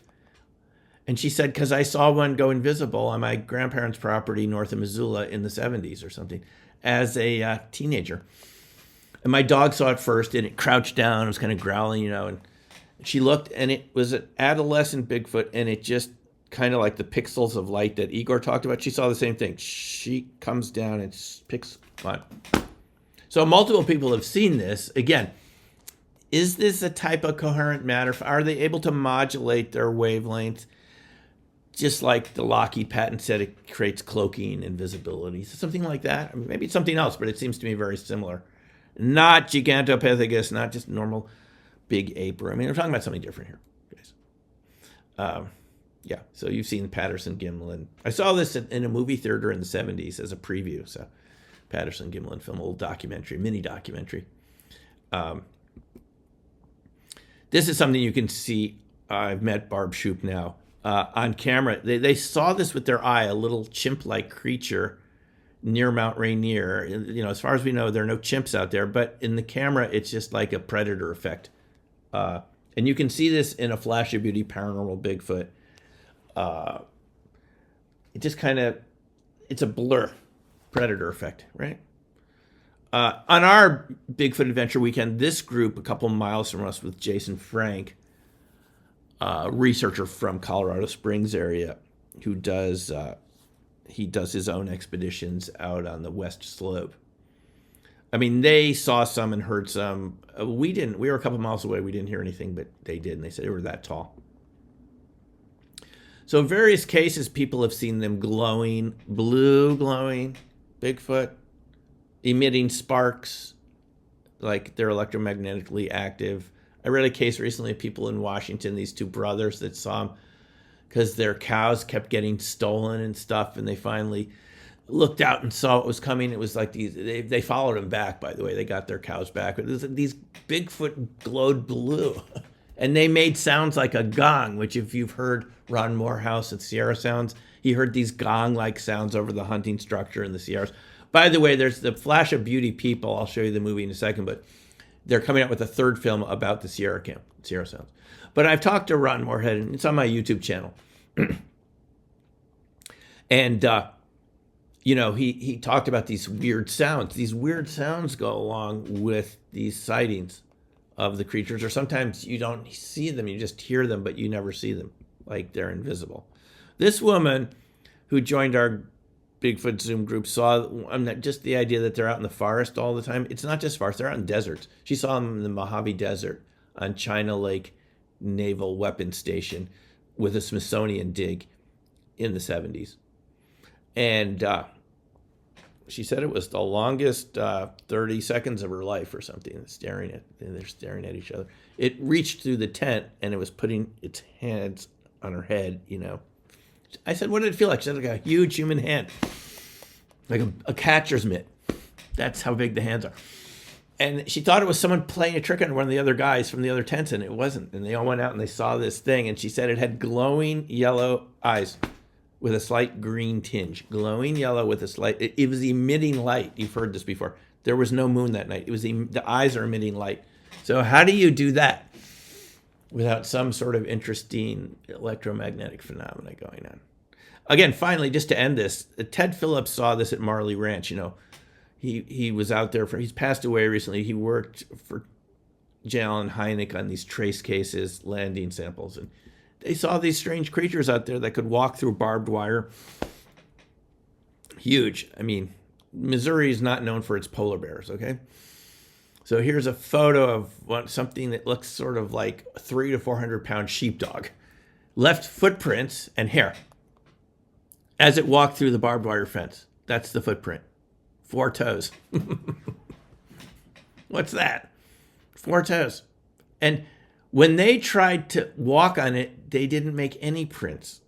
So it had to weigh a lot to make this. Their dogs didn't leave any tracks like this. It's a heavy thing. A heavy thing that can walk through a barbed wire fence and not even... So finally, it's to end this for tonight. I guess we've gone a little longer than I thought, but the Flash of Beauty film, I'm in the second one. The first one was called Bigfoot Revealed, Flash of Beauty, Bigfoot Revealed. And it was just cases of people seeing Bigfoot and so forth for beginners like us, like me. But they encountered so many weird stories making the first movie, they made a second one called Paranormal Bigfoot, and they asked me about the coherent matter, so I'm in it.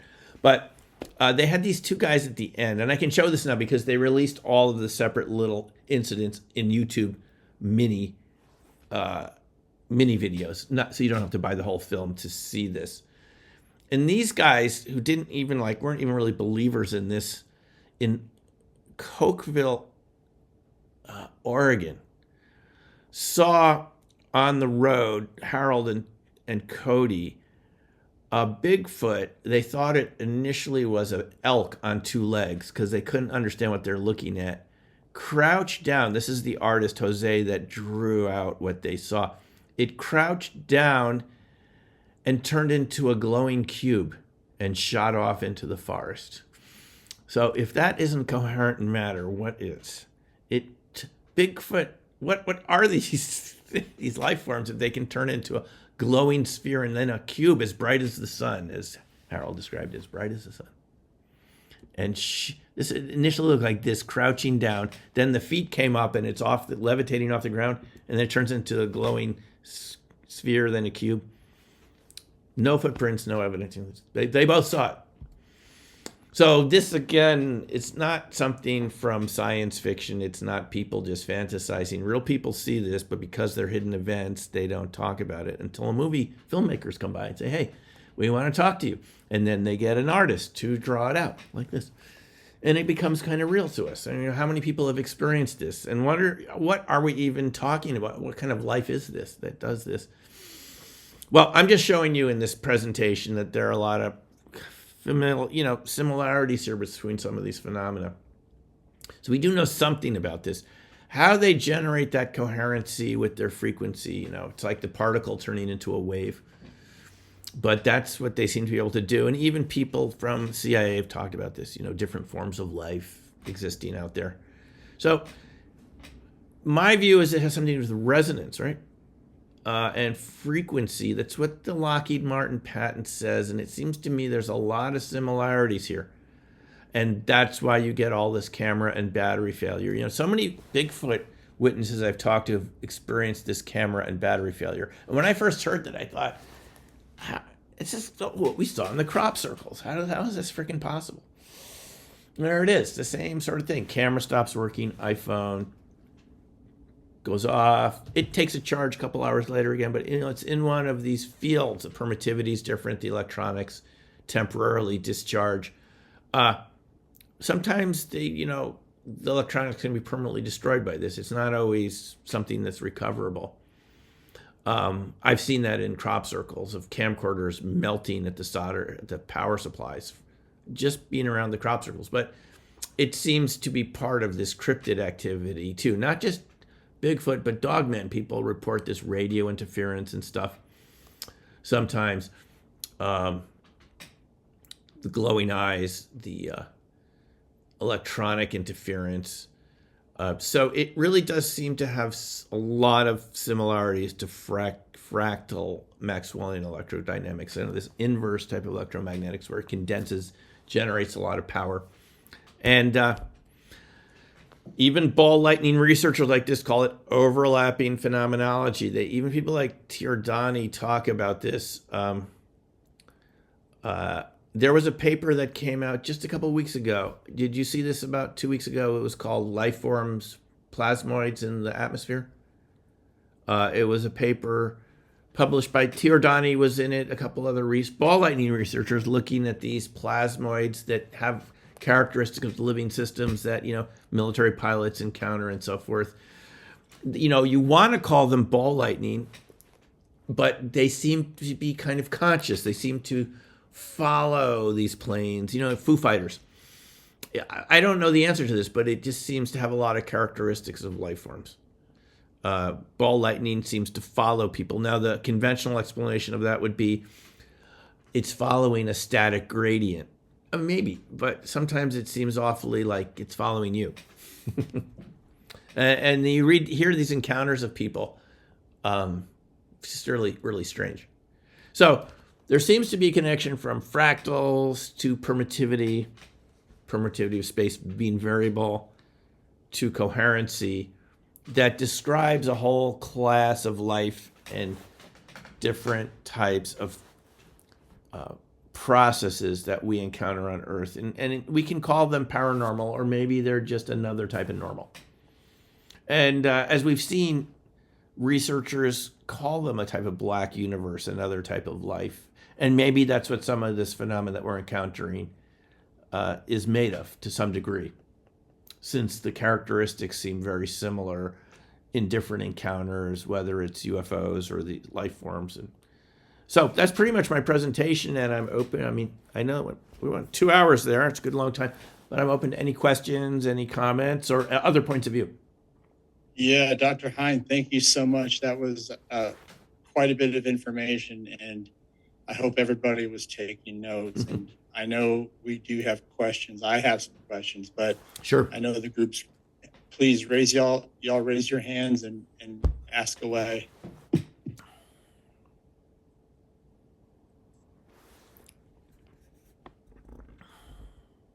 Anybody? Sandy.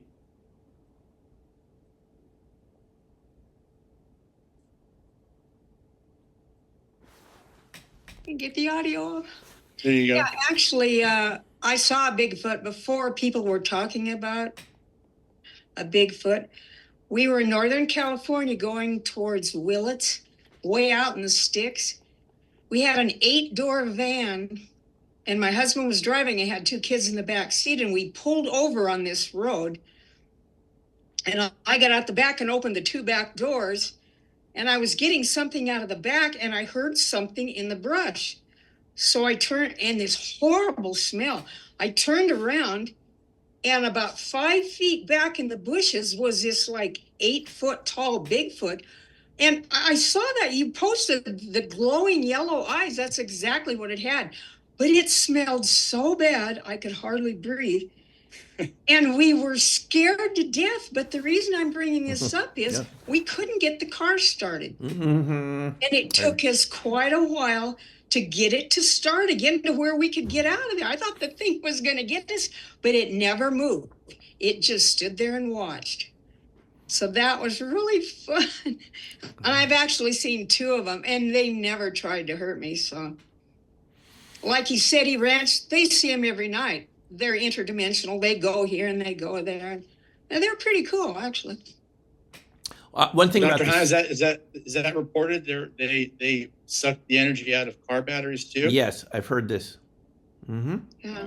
Yeah, I was asking Jim Myers about this once at the Bigfoot Adventure weekend, and he said it happened to a series, several cars in the parking lot simultaneously, and when they were coming back. So yeah, it's been known to suck out the energy of batteries. You often hear about this encounter where the Bigfoot's looking in the window and it's so high you have to kind of look up at it, and you're shaking in your boots and the car won't start. and then it moves away and the car starts again. So now again, if anyone else has another explanation of what this could be, there could be other ones. To me, it sounds like just the structure of space-time has changed a little bit, so the electrons aren't flowing in the way that they normally flow, or some other energy is being emitted, some other type of radiation. This type of cavitation, and what we're talking about, coherent matter, it can create something called strange radiation, which is not the ordinary types that we're used to. And it can have effects on electronics. I've heard cold fusion researchers saying their phones drain just being next to the reactors. So I think this could be what it is. And yeah, here's another example from Sandy where you saw it and you start the car and it can be just when you want to get away.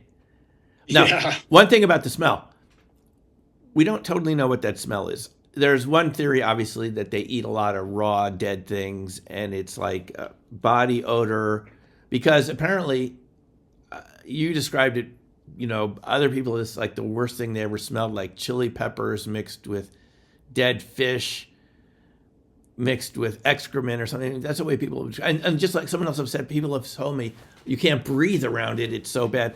But if there's transmutation going on, ordinary oxygen 16, which is abundant in our atmosphere, would transmute to sulfur. So that could have something to do with it also. The sulfur smell often smells like cabbage and a bad smell. That's sort of a reaction from this sort of process, if that's what's going on. So that might be another reason. There's a book called by Joshua Kutchkin, who wrote Where the Footprints End with Timothy Renner, remember? Where the Footprints End, volume 1 or 2. He had a book about smells around paranormal phenomena. So that's a very interesting account to read. I'll find it before we go. Just about smells around UFOs, Bigfoot, ghosts, and it's often a sulfur type smell. So interesting. Thank you, Laura. Hello. I was wondering, I'm of the theory that we are evolutionary aliens, basically. We're like maybe being part of their species in a way. Do you think some people, and this happens to me quite a bit, that put off a frequency or a resonance or an energy that will knock out a system? Yeah. Because I worked for Dell Computers, and one day just my section went down. I'm at an airport, that section went down. It's just crazy how that'll happen. Yeah, there's a definite crossover effect there to PK, psychokinesis. And that's something we didn't talk about a lot tonight. It's just another interesting, we talked about it a little with Uri Geller, but there are other people who could do that, and he wasn't the only one. Nina Kaligina in Soviet Union was someone that kind of naturally developed those types of skills. So I'm not sure if it's sort of an EM effect or if it's sort of just a charge cluster effect. I've been around friends who do this too, so I've seen this. But it's not intentional. I don't do it. No, it's not intentional. I mean, I don't think it necessarily means that we're from ETs, so that's probably what's the case here on Earth. Something to do with that. It just could be a frequency and a resonance. Like all musical notes have harmonics at different octaves, and it could be you're giving off a harmonic that just resonates with the equipment. It's something that you're emanating that you don't even know you're doing. I hated the job. You hated the job. You see, there you go. A lot of the psychokinesis poltergeist activity comes, disturbed teenagers, angry teenagers. Yeah. So it's a good question, and it's something that comes up when we talk about these. That is interesting. Nate, please.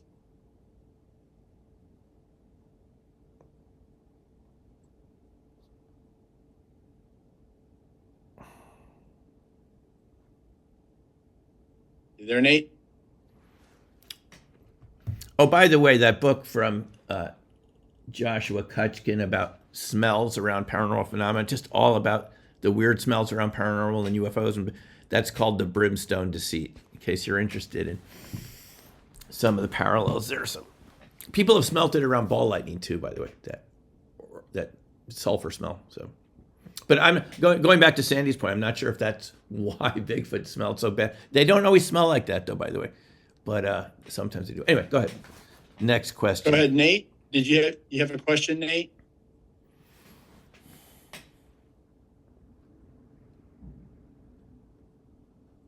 All right, I guess we can come back to Nate. I guess we lost the sound there. His mic's not working. Okay.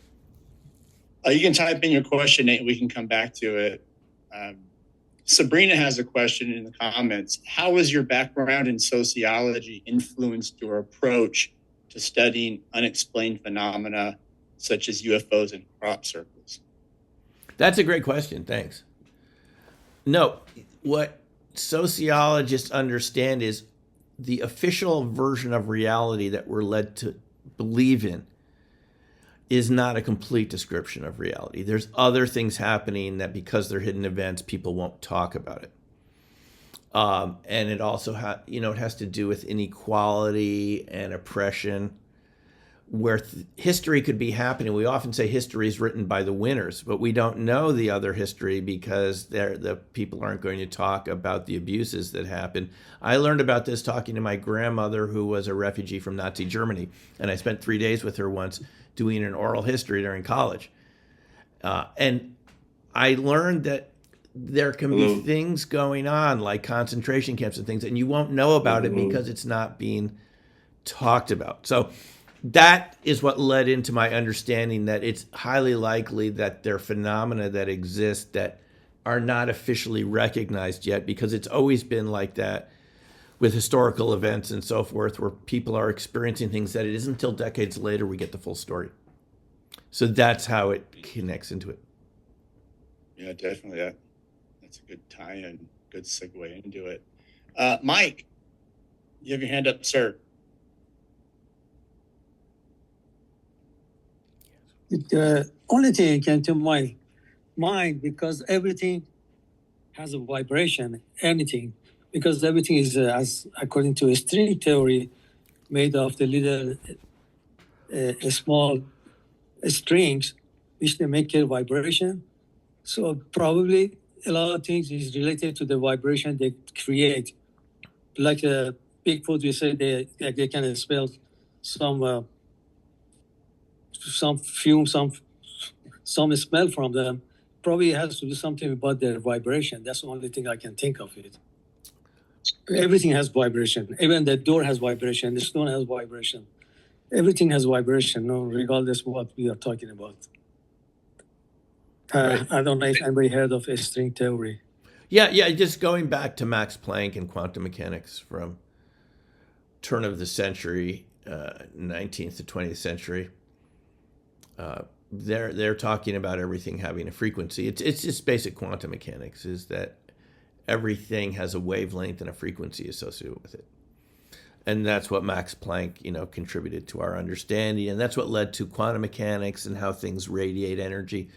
So it's true, everything does have a frequency. And, quantum mechanics tells us how to determine that frequency.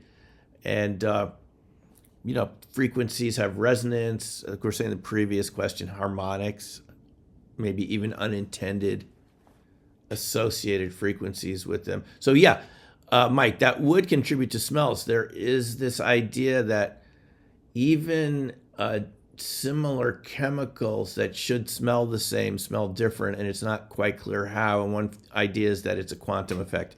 It's that smell is not just chemical sensing, that our sense of smell, just like our ears and eyes, have to do with frequencies too. And Right. So Interesting. So that could have something to do with it. The mystery of why Bigfoot smells the way they do. I mean, that is a really good question. I mean, is it a chemical communication that they're sending out to paralyze their prey?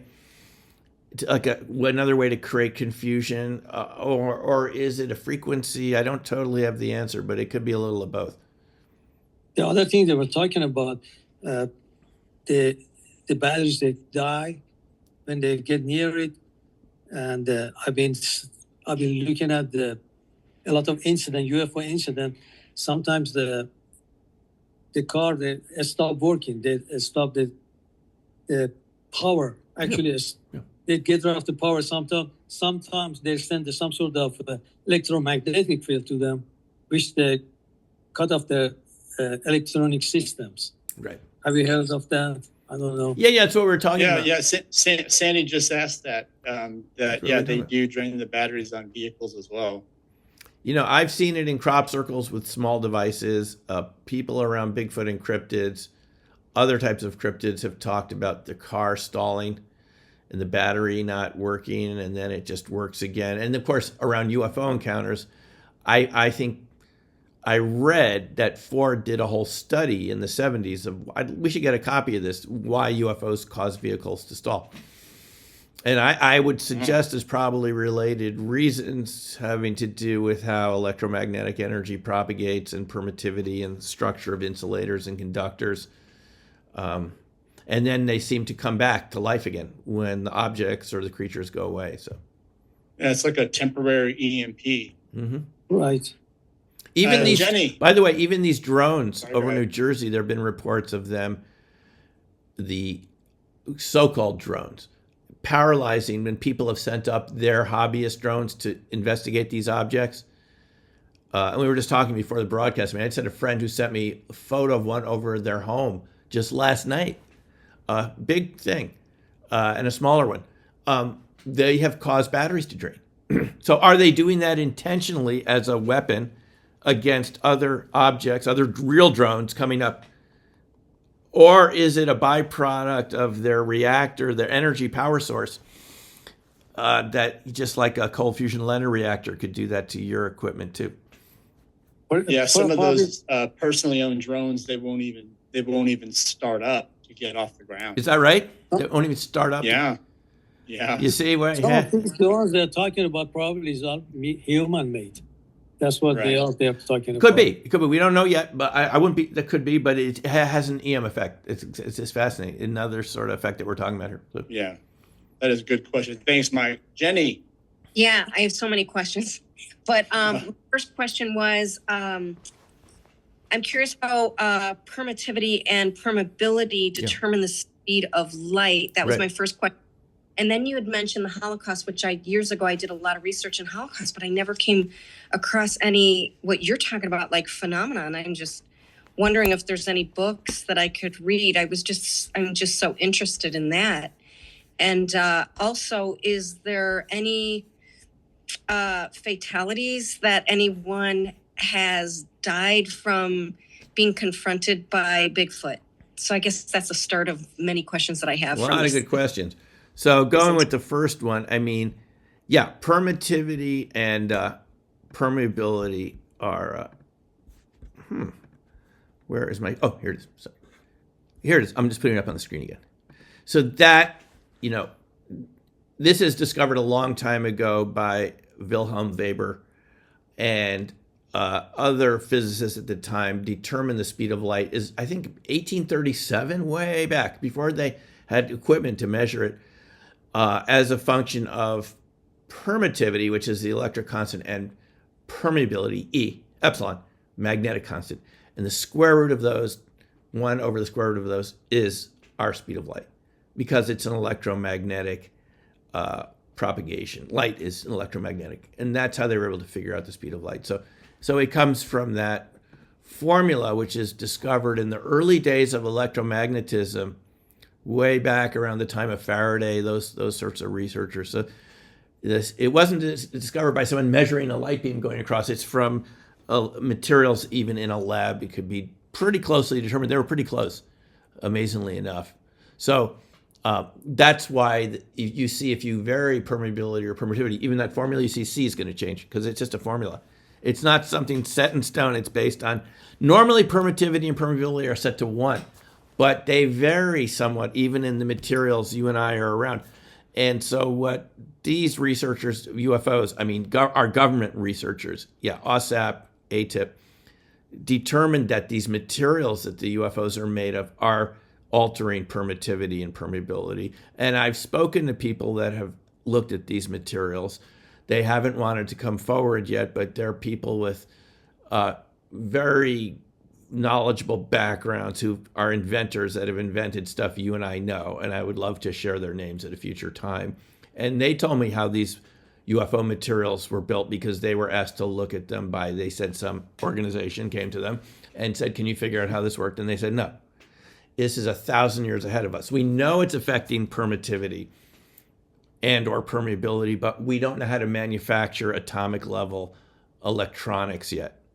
Atomic level technology, basically. We're talking about technology where each atom is arranged to create a waveguide effect to change the metric of spacetime, to literally change the structure of spacetime at an atomic level. We can't manufacture technology atom by atom yet. But that's how these materials are made, and they're very thin. And I'm told they're 1,000 years ahead of anything we've got, and they're made of materials that you don't even find on Earth. Isotope ratio is different than so I've actually spoken to 4 people now who've been around these metamaterials in their labs, and I'll tell you who's doing the reverse engineering. I mean, I can't name the companies exactly because I think that would get some of these people in trouble, but it's Fortune 500. Just think of the Fortune 500 companies involved in engineering, materials, chemicals, and all that. Those are the people. Aircraft design, all of the above. All of the above. They all have a part of their company that does work for the federal government, just like NASA has a black budget side that launches military satellites. There's a black budget economy, and that's part of what's going on here is there's such a large black budget economy that we don't know, and even our congressional representatives don't even know exactly what's going on with these. And maybe they've invented drones like this. I mean, quote unquote drones that stay up all night over people's homes in New Jersey. I don't know, but we don't know about it, and actually nobody knows because it's so compartmentalized. Yeah. Is there really an element mu, pure aluminum? I don't know. Anything? I don't know. I'm not sure. Oh. Pure aluminum. But going back, Jenny, to your question about the Holocaust and so forth, Hitler's not. I mean, my father's family emigrated from Nazi Germany, so in '38 they were able to get out before it got really bad. Just because my grandfather, was a doctor, and the banker in his town warned him because they knew about this nationalization of banks. They knew the direction was good. Someone warned him, and they got out. But not everyone was that fortunate. But that's not the direct. Okay, Hitler and the Nazis were interested in these paranormal phenomena. We know this. They had the Thule Society. They did channeling. They were the original New Agers, but they were using it for their own purposes, which you and I would probably see as negative, to just dominate the world and create the resonance where they would be the Ubermensch folk. Yeah. And luckily the Aharonov-Bohm manufacturer. Yeah, all that, the Glocker, the Bell. Yeah. There's this idea that in Freiburg a vehicle came down in the 30s that the Nazis may have reverse engineered and turned into the Bell and the Hanabu and all this, and they had their Raiders of the Lost Ark Society going around to Tibet and looking for the Ark of the Covenant. Yeah. So they had a connection to this, and they were attempting to use it in their own way. And because they lost, sort of modern American science dominated since World War II, which is big government-funded science, which wasn't based on those ideas as much. Now, the Russian Soviets took some of those ideas and turned it into their own, some people think their own remote viewing program and all of that. So the Soviet Union went in a different direction, but a lot of folks believe that the UFO reverse engineering started around that time period. And I think it's pretty evident that the classification around big physics and atomic weapons development had a pretty serious consequence that lasts to this day of creating secrecy around government science. And a lot of people believe that the UFO, UAP, NHI is hidden under those systems, which started after World War II. I mean, again, the National Security Act goes to 1947. They were the architects of how to compartmentalize the thing so nobody knew what was going on. Exactly. And it seemed to have started then, and it seemed never to have let up since the Manhattan program, right? the Manhattan Yeah. Project. It still has that. I mean, we're not the only ones saying that. It was Bill Clinton who said way back in his presidency in the 90s, there's too much classification. We need to start declassifying, and he wasn't that successful at it. You go further back to Kennedy. Yeah. Kennedy said the same thing. Secrecy creates more secrecy and more secrecy. And eventually it becomes so compartmentalized, you could fall behind. Your society could fall behind because the specialists can't talk to each other anymore. They've all signed NDAs, so nobody's talking. And when people pass on, the information's forgotten.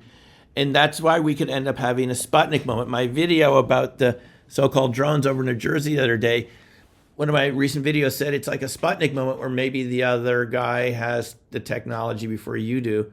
Like in 1957 when Sputnik came over the U.S. and everyone could see it, because the Soviets were more advanced in electronics technology with vacuum tubes than the U.S. And they ended up being so compartmentalized, they fell behind. See, so there are serious drawbacks to over-compartmentalization for the development, economic drawbacks, and that's a serious consequence. Forgetting the UFOs for a second, it really paralyzes your economy after a while because you have so many people that know stuff that they can't talk about. And I've encountered these people in my research, and I think they would like to say what they've seen, but they told me legally they can't. Yeah. They get in trouble if they tell me what they saw of the UFO materials. So I know the materials are there. I don't have any doubt that they can't say that much. Maybe we'll get lucky one day. Nate, is your microphone working now? I believe it's working. There he is. Go ahead. Okay. It hasn't worked on Zoom in a while, so that's cool. But my question is, you kind of scraped across this a few times, but you didn't directly go into it. But I've been studying like fourth dimensional objects showing up in the third dimension. Kind of like how third dimensional objects show up in the 2D and it's only like a 2D plane. When these fourth dimensional objects show up in the third dimension, they're third dimensional objects. I was reading your bio, I think Brad wrote it, and it said something about like multi-dimensional objects, like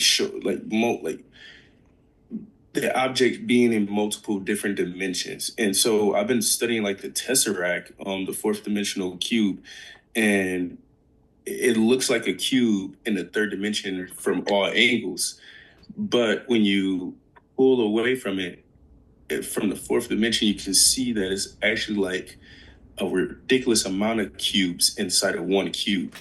And it's the way that you're kind of like looking at it, that one cube shows at a time or something like that. So I've been trying to think about this in like a humanistic way, like how is like, I just want your perspective on this.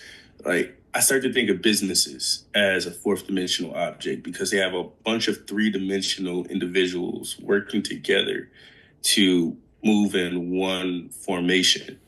But it's one, but I feel like that's just too kind of basic. I'm just trying to see, how are these fourth dimensional objects showing up as third dimensional objects here? Well, I think you kind of answered the question in some ways. I mean, you can have three-dimensional objects like a sphere show up on a tabletop, and it would look just like a circle moving through the surface of the table because you can't see the whole sphere, right?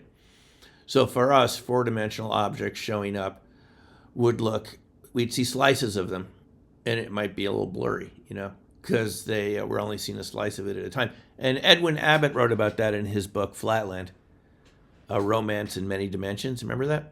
From the 1880s, he was writing this satire of Victorian England. And in his fiction book, he writes about a society of beings that live on a tabletop surface. And their leaders know there's higher dimensions, but they don't want anyone to know about it. So one day someone sees a sphere come through the tabletop surface that his mind looks like a circle getting bigger, and then getting smaller, just a two-dimensional flat circle. And then the sphere talks to him and tells him, that I'm from a higher dimension. And he goes around telling people about this, and he's accused of being crazy. And at the end, he gets locked up, and they tell him, well, we've known about this the whole time. I mean, this is from the 1880s. But we didn't want the social chaos that would ensue if people knew about higher dimensions. Suggest, the leaders of any society want to keep it contained and really flattened so that we don't know about these higher dimensions. So yeah, a lot of these processes, sometimes you wonder if it's a fourth dimensional object coming or fifth dimensional coming into your three-dimensional reality. Would look kind of strange, wouldn't it? So maybe that's some of what we call paranormal, is this sort of glimpse of the larger whole. Because, you and I are four-dimensional objects, just like a company. But if you and I existed as a four-dimensional object, you would see the whole thing of us in just one glimpse. But instead, our lives go out kind of like a line from beginning to end, right? Because we're perceiving ourselves mostly in three dimensions. But it seems like sometimes remote viewers, people doing viewing, get these glimpses of other times, future, past, in their session. Sometimes they're tasked to view future or past. So they're kind of getting a glimpse of that four-dimensional reality, the way it probably exists. And it has higher orders, too. It's just we're physical creatures. We tend to perceive just a slice at a time. Question. Thank you. Interesting. Desmond.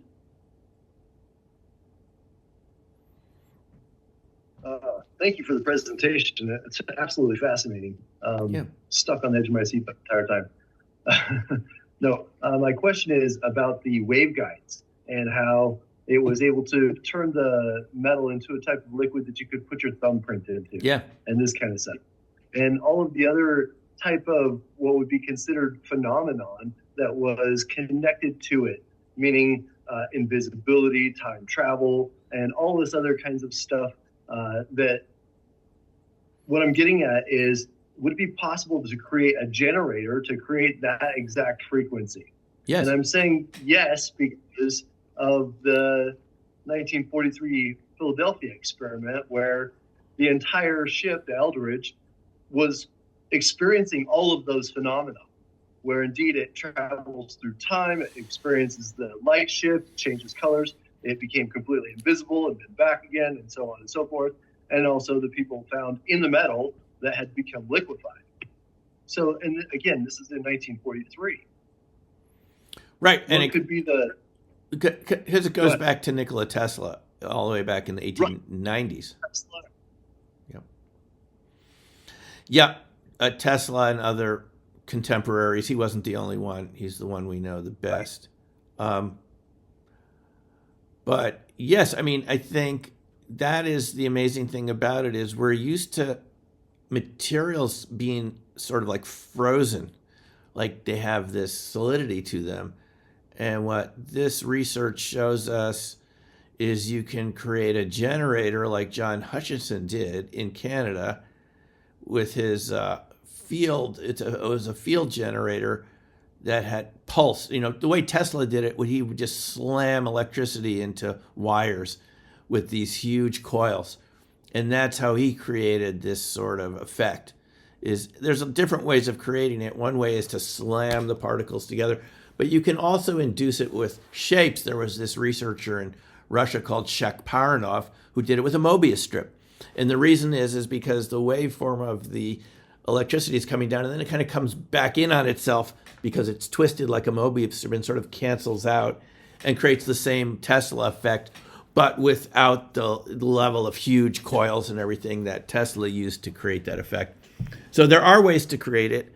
I'm sorry, I don't know what your name is because I just see iPhone here on the... Desmond. So this is the goal of cold fusion LENR researchers, is to create a sustained reaction like this where it's controllable. The problem has been, once anyone creates a cold fusion LENR reactor, the little fireball that you create inside the reactor tends to dismantle the reactor and stop the reaction because it transmutes the metals on the inside. So it have to be contained in some way that it doesn't have these nucleosynthesis effects of transmuting metals into other materials. It tends to transmute the metals into more lightweight materials, which is why some researchers have thought this would be an excellent way to contain radioactive waste. A company in Kyiv, Proton 21 Labs, was doing just this before they were bought by the Department of Energy a couple of years ago, moved to the U.S., and turned into a black budget program. But Adamenko and Vysotsky talked about using this process, which they did consecutively for 10,000 hours. Well, 10,000 hours cumulatively of experiments of successful cold fusion LENR experiments. They succeeded in creating micro black holes, all the same stuff we were just talking about. And they said that what we could use this for is take radioactive uranium and plutonium and make it neutral, turn it into carbon. And they must have worked because someone from our side bought them out, and they're no longer in Ukraine. So they moved to Oak Ridge.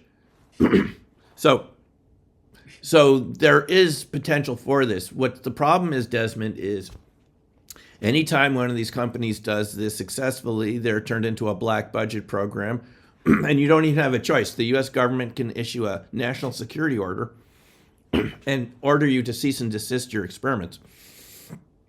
They can seize your lab equipment, and they can prevent you from even saying that they were there. You can't mention that you were slapped with this national security order. So we don't know how many thousands of inventors have had this happen to them. So I would imagine that anytime anyone has gotten close to this, they've probably come and said, you have to stop or we're going to buy you out. And it just gets shifted into black budget programs. This could be part of that explanation of why that's, we don't know about. But yeah, you Desmond, have to I think, open source it. And that is what Martin Fleisch Memorial Project does. Bob Grenier, they have a YouTube channel. You can watch them. I've been listening to them for a couple of years now. And their idea is just open source all this information so no one can patent it.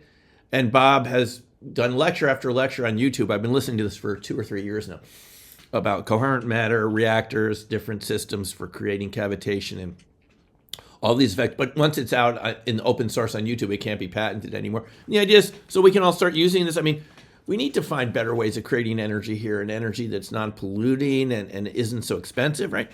Replenishable.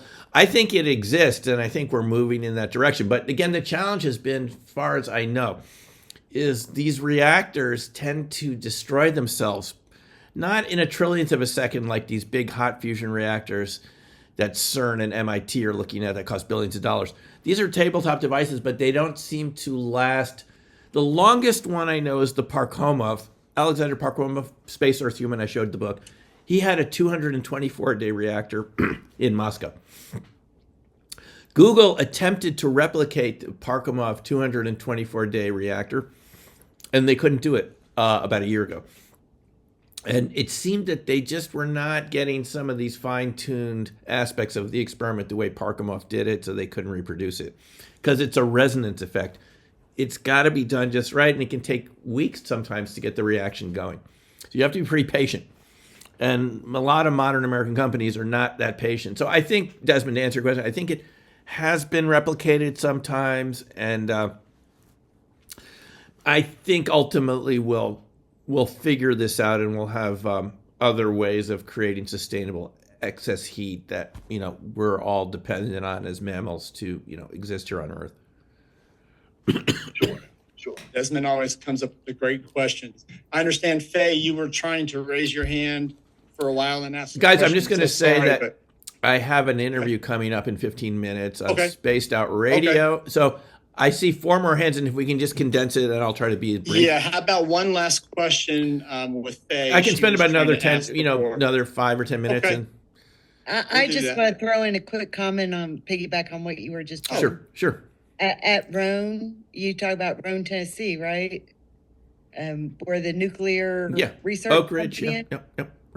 Oak Ridge, yeah. I worked at the VA close by there, and the local newspaper had an article in there that the professor had written.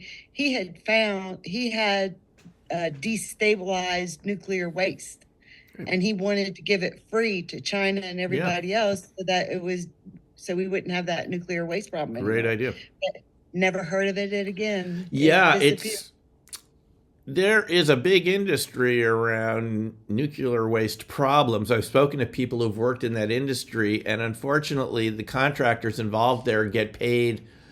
The more complex the problem is, the more they need to do and the more they get paid. So they almost don't want to solve it because they got the way that our funding structure works, the way these contracts work. That's what I've been told by people who have worked in this, is that the contractors get paid by per foot of piping and stuff. So it just turns into these gargantuan projects when we probably could simplify it the way this guy did. That stuff is real. Takeaki Matsumoto talked about this. You could destabilize the waste so that it became inert, and that would make nuclear power a lot safer, at least, and reduce the chance of another Chernobyl or 3 Mile Island. So that's the first thing we should do with it. And then maybe we'll find a way to stabilize the resonance reaction so that it's just pumping out energy all the time. You remember Rossi has developed what he called the ECAT. That seemed to, they said a couple of weeks ago they got something working that might, some of us think it might actually sustain it. So there's a race on to capture the power of ball lightning and make it, work, turn it into something sustainable. And I think in our lifetimes we'll see this. I think it'll be something that slowly develops. And of course you want to develop it carefully. If energy became too cheap, then you could get too much mining, which is the limitation on mining right now, is the cost. You don't want mining all over the earth going down way to the core. That would be a disaster too. So humans being what we are, it would have to be kind of carefully disseminated so it wasn't, because it can be weaponized too. This is probably a big concern of the national security establishment, a legitimate concern. And there's some radiation from it, the strange radiation, which has to be sealed off with aluminum and things to keep it from, people have gotten cancer from these reactors who've worked around them. I mentioned Mark Leclerc before with the cavitation. He and his partner got cancer just from cavitation because they cranked it up too high. So we have to develop this very carefully, but I think it's in the cards. It's in the cards. And again, it's resonance. It's however it looks, it's ultimately around resonance and frequency and coherency. Sustaining itself, getting down to the quantum vacuum and bringing the energy back up and sustaining the reaction.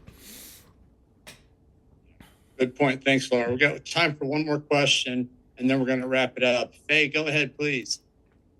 Okay, thank you. Thank you, Dr. Hine, for your presentation. It was fascinating.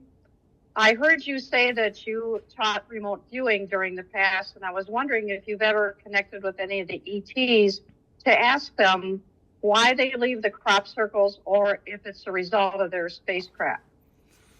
Yeah, when you do RV, you're sort of limited by your vocabulary. And I'm sure different people have gotten answers to those questions at different times. But RV is kind of only as good as the verification around it. So sometimes you could do a session, but you can't tell at the end because you can't actually go up and ask them physically. Like a regular 3D target, we can see how much of it we actually got and go inside. By the way, Dominic wanted me to mention that I'm starting a Bigfoot remote viewing project because there have been these Bigfoot genome projects, but what about just RV? Because we haven't had a lot of success contacting them on a sustained basis.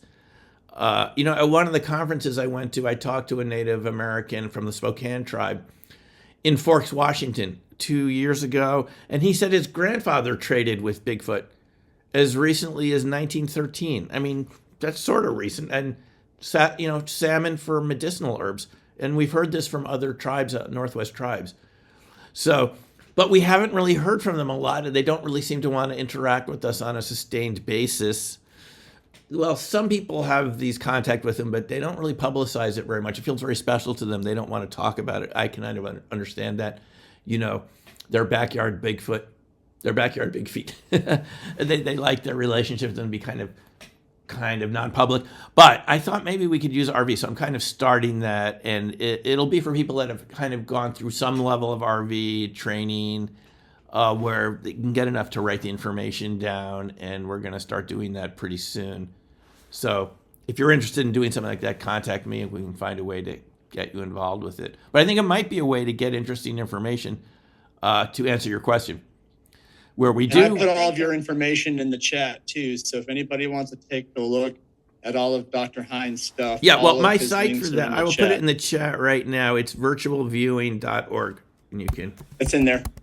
I have it in there. Oh, you have? Yeah, that's how you can find out about my RV and the Bigfoot Zoom group, which, by the way, is open to the public. We've had a lot of interesting people share experiences, even just last week. sometimes encounters, you forgot about them. They come back. Just talking about it, you have memories come back of encounters you've had and camping trips that you weren't really sure what those strange birds at night were. Those chirping sounds that happened all night long, you know. So. Well, thank you. Well, just in closing, it's interesting that the indigenous people have been communicating with ETs and the Sasquatch for hundreds of years, and we can't connect directly with them unless we're in meditation. That's fascinating. Right. No, we need some tools because there's a lot of, you know, we've been brought up to believe it's not even real. I talk about people often when I'm out on the East Coast here, and a lot of people here just can't even imagine that Bigfoot's real. They just thought it was some sort of mythical thing.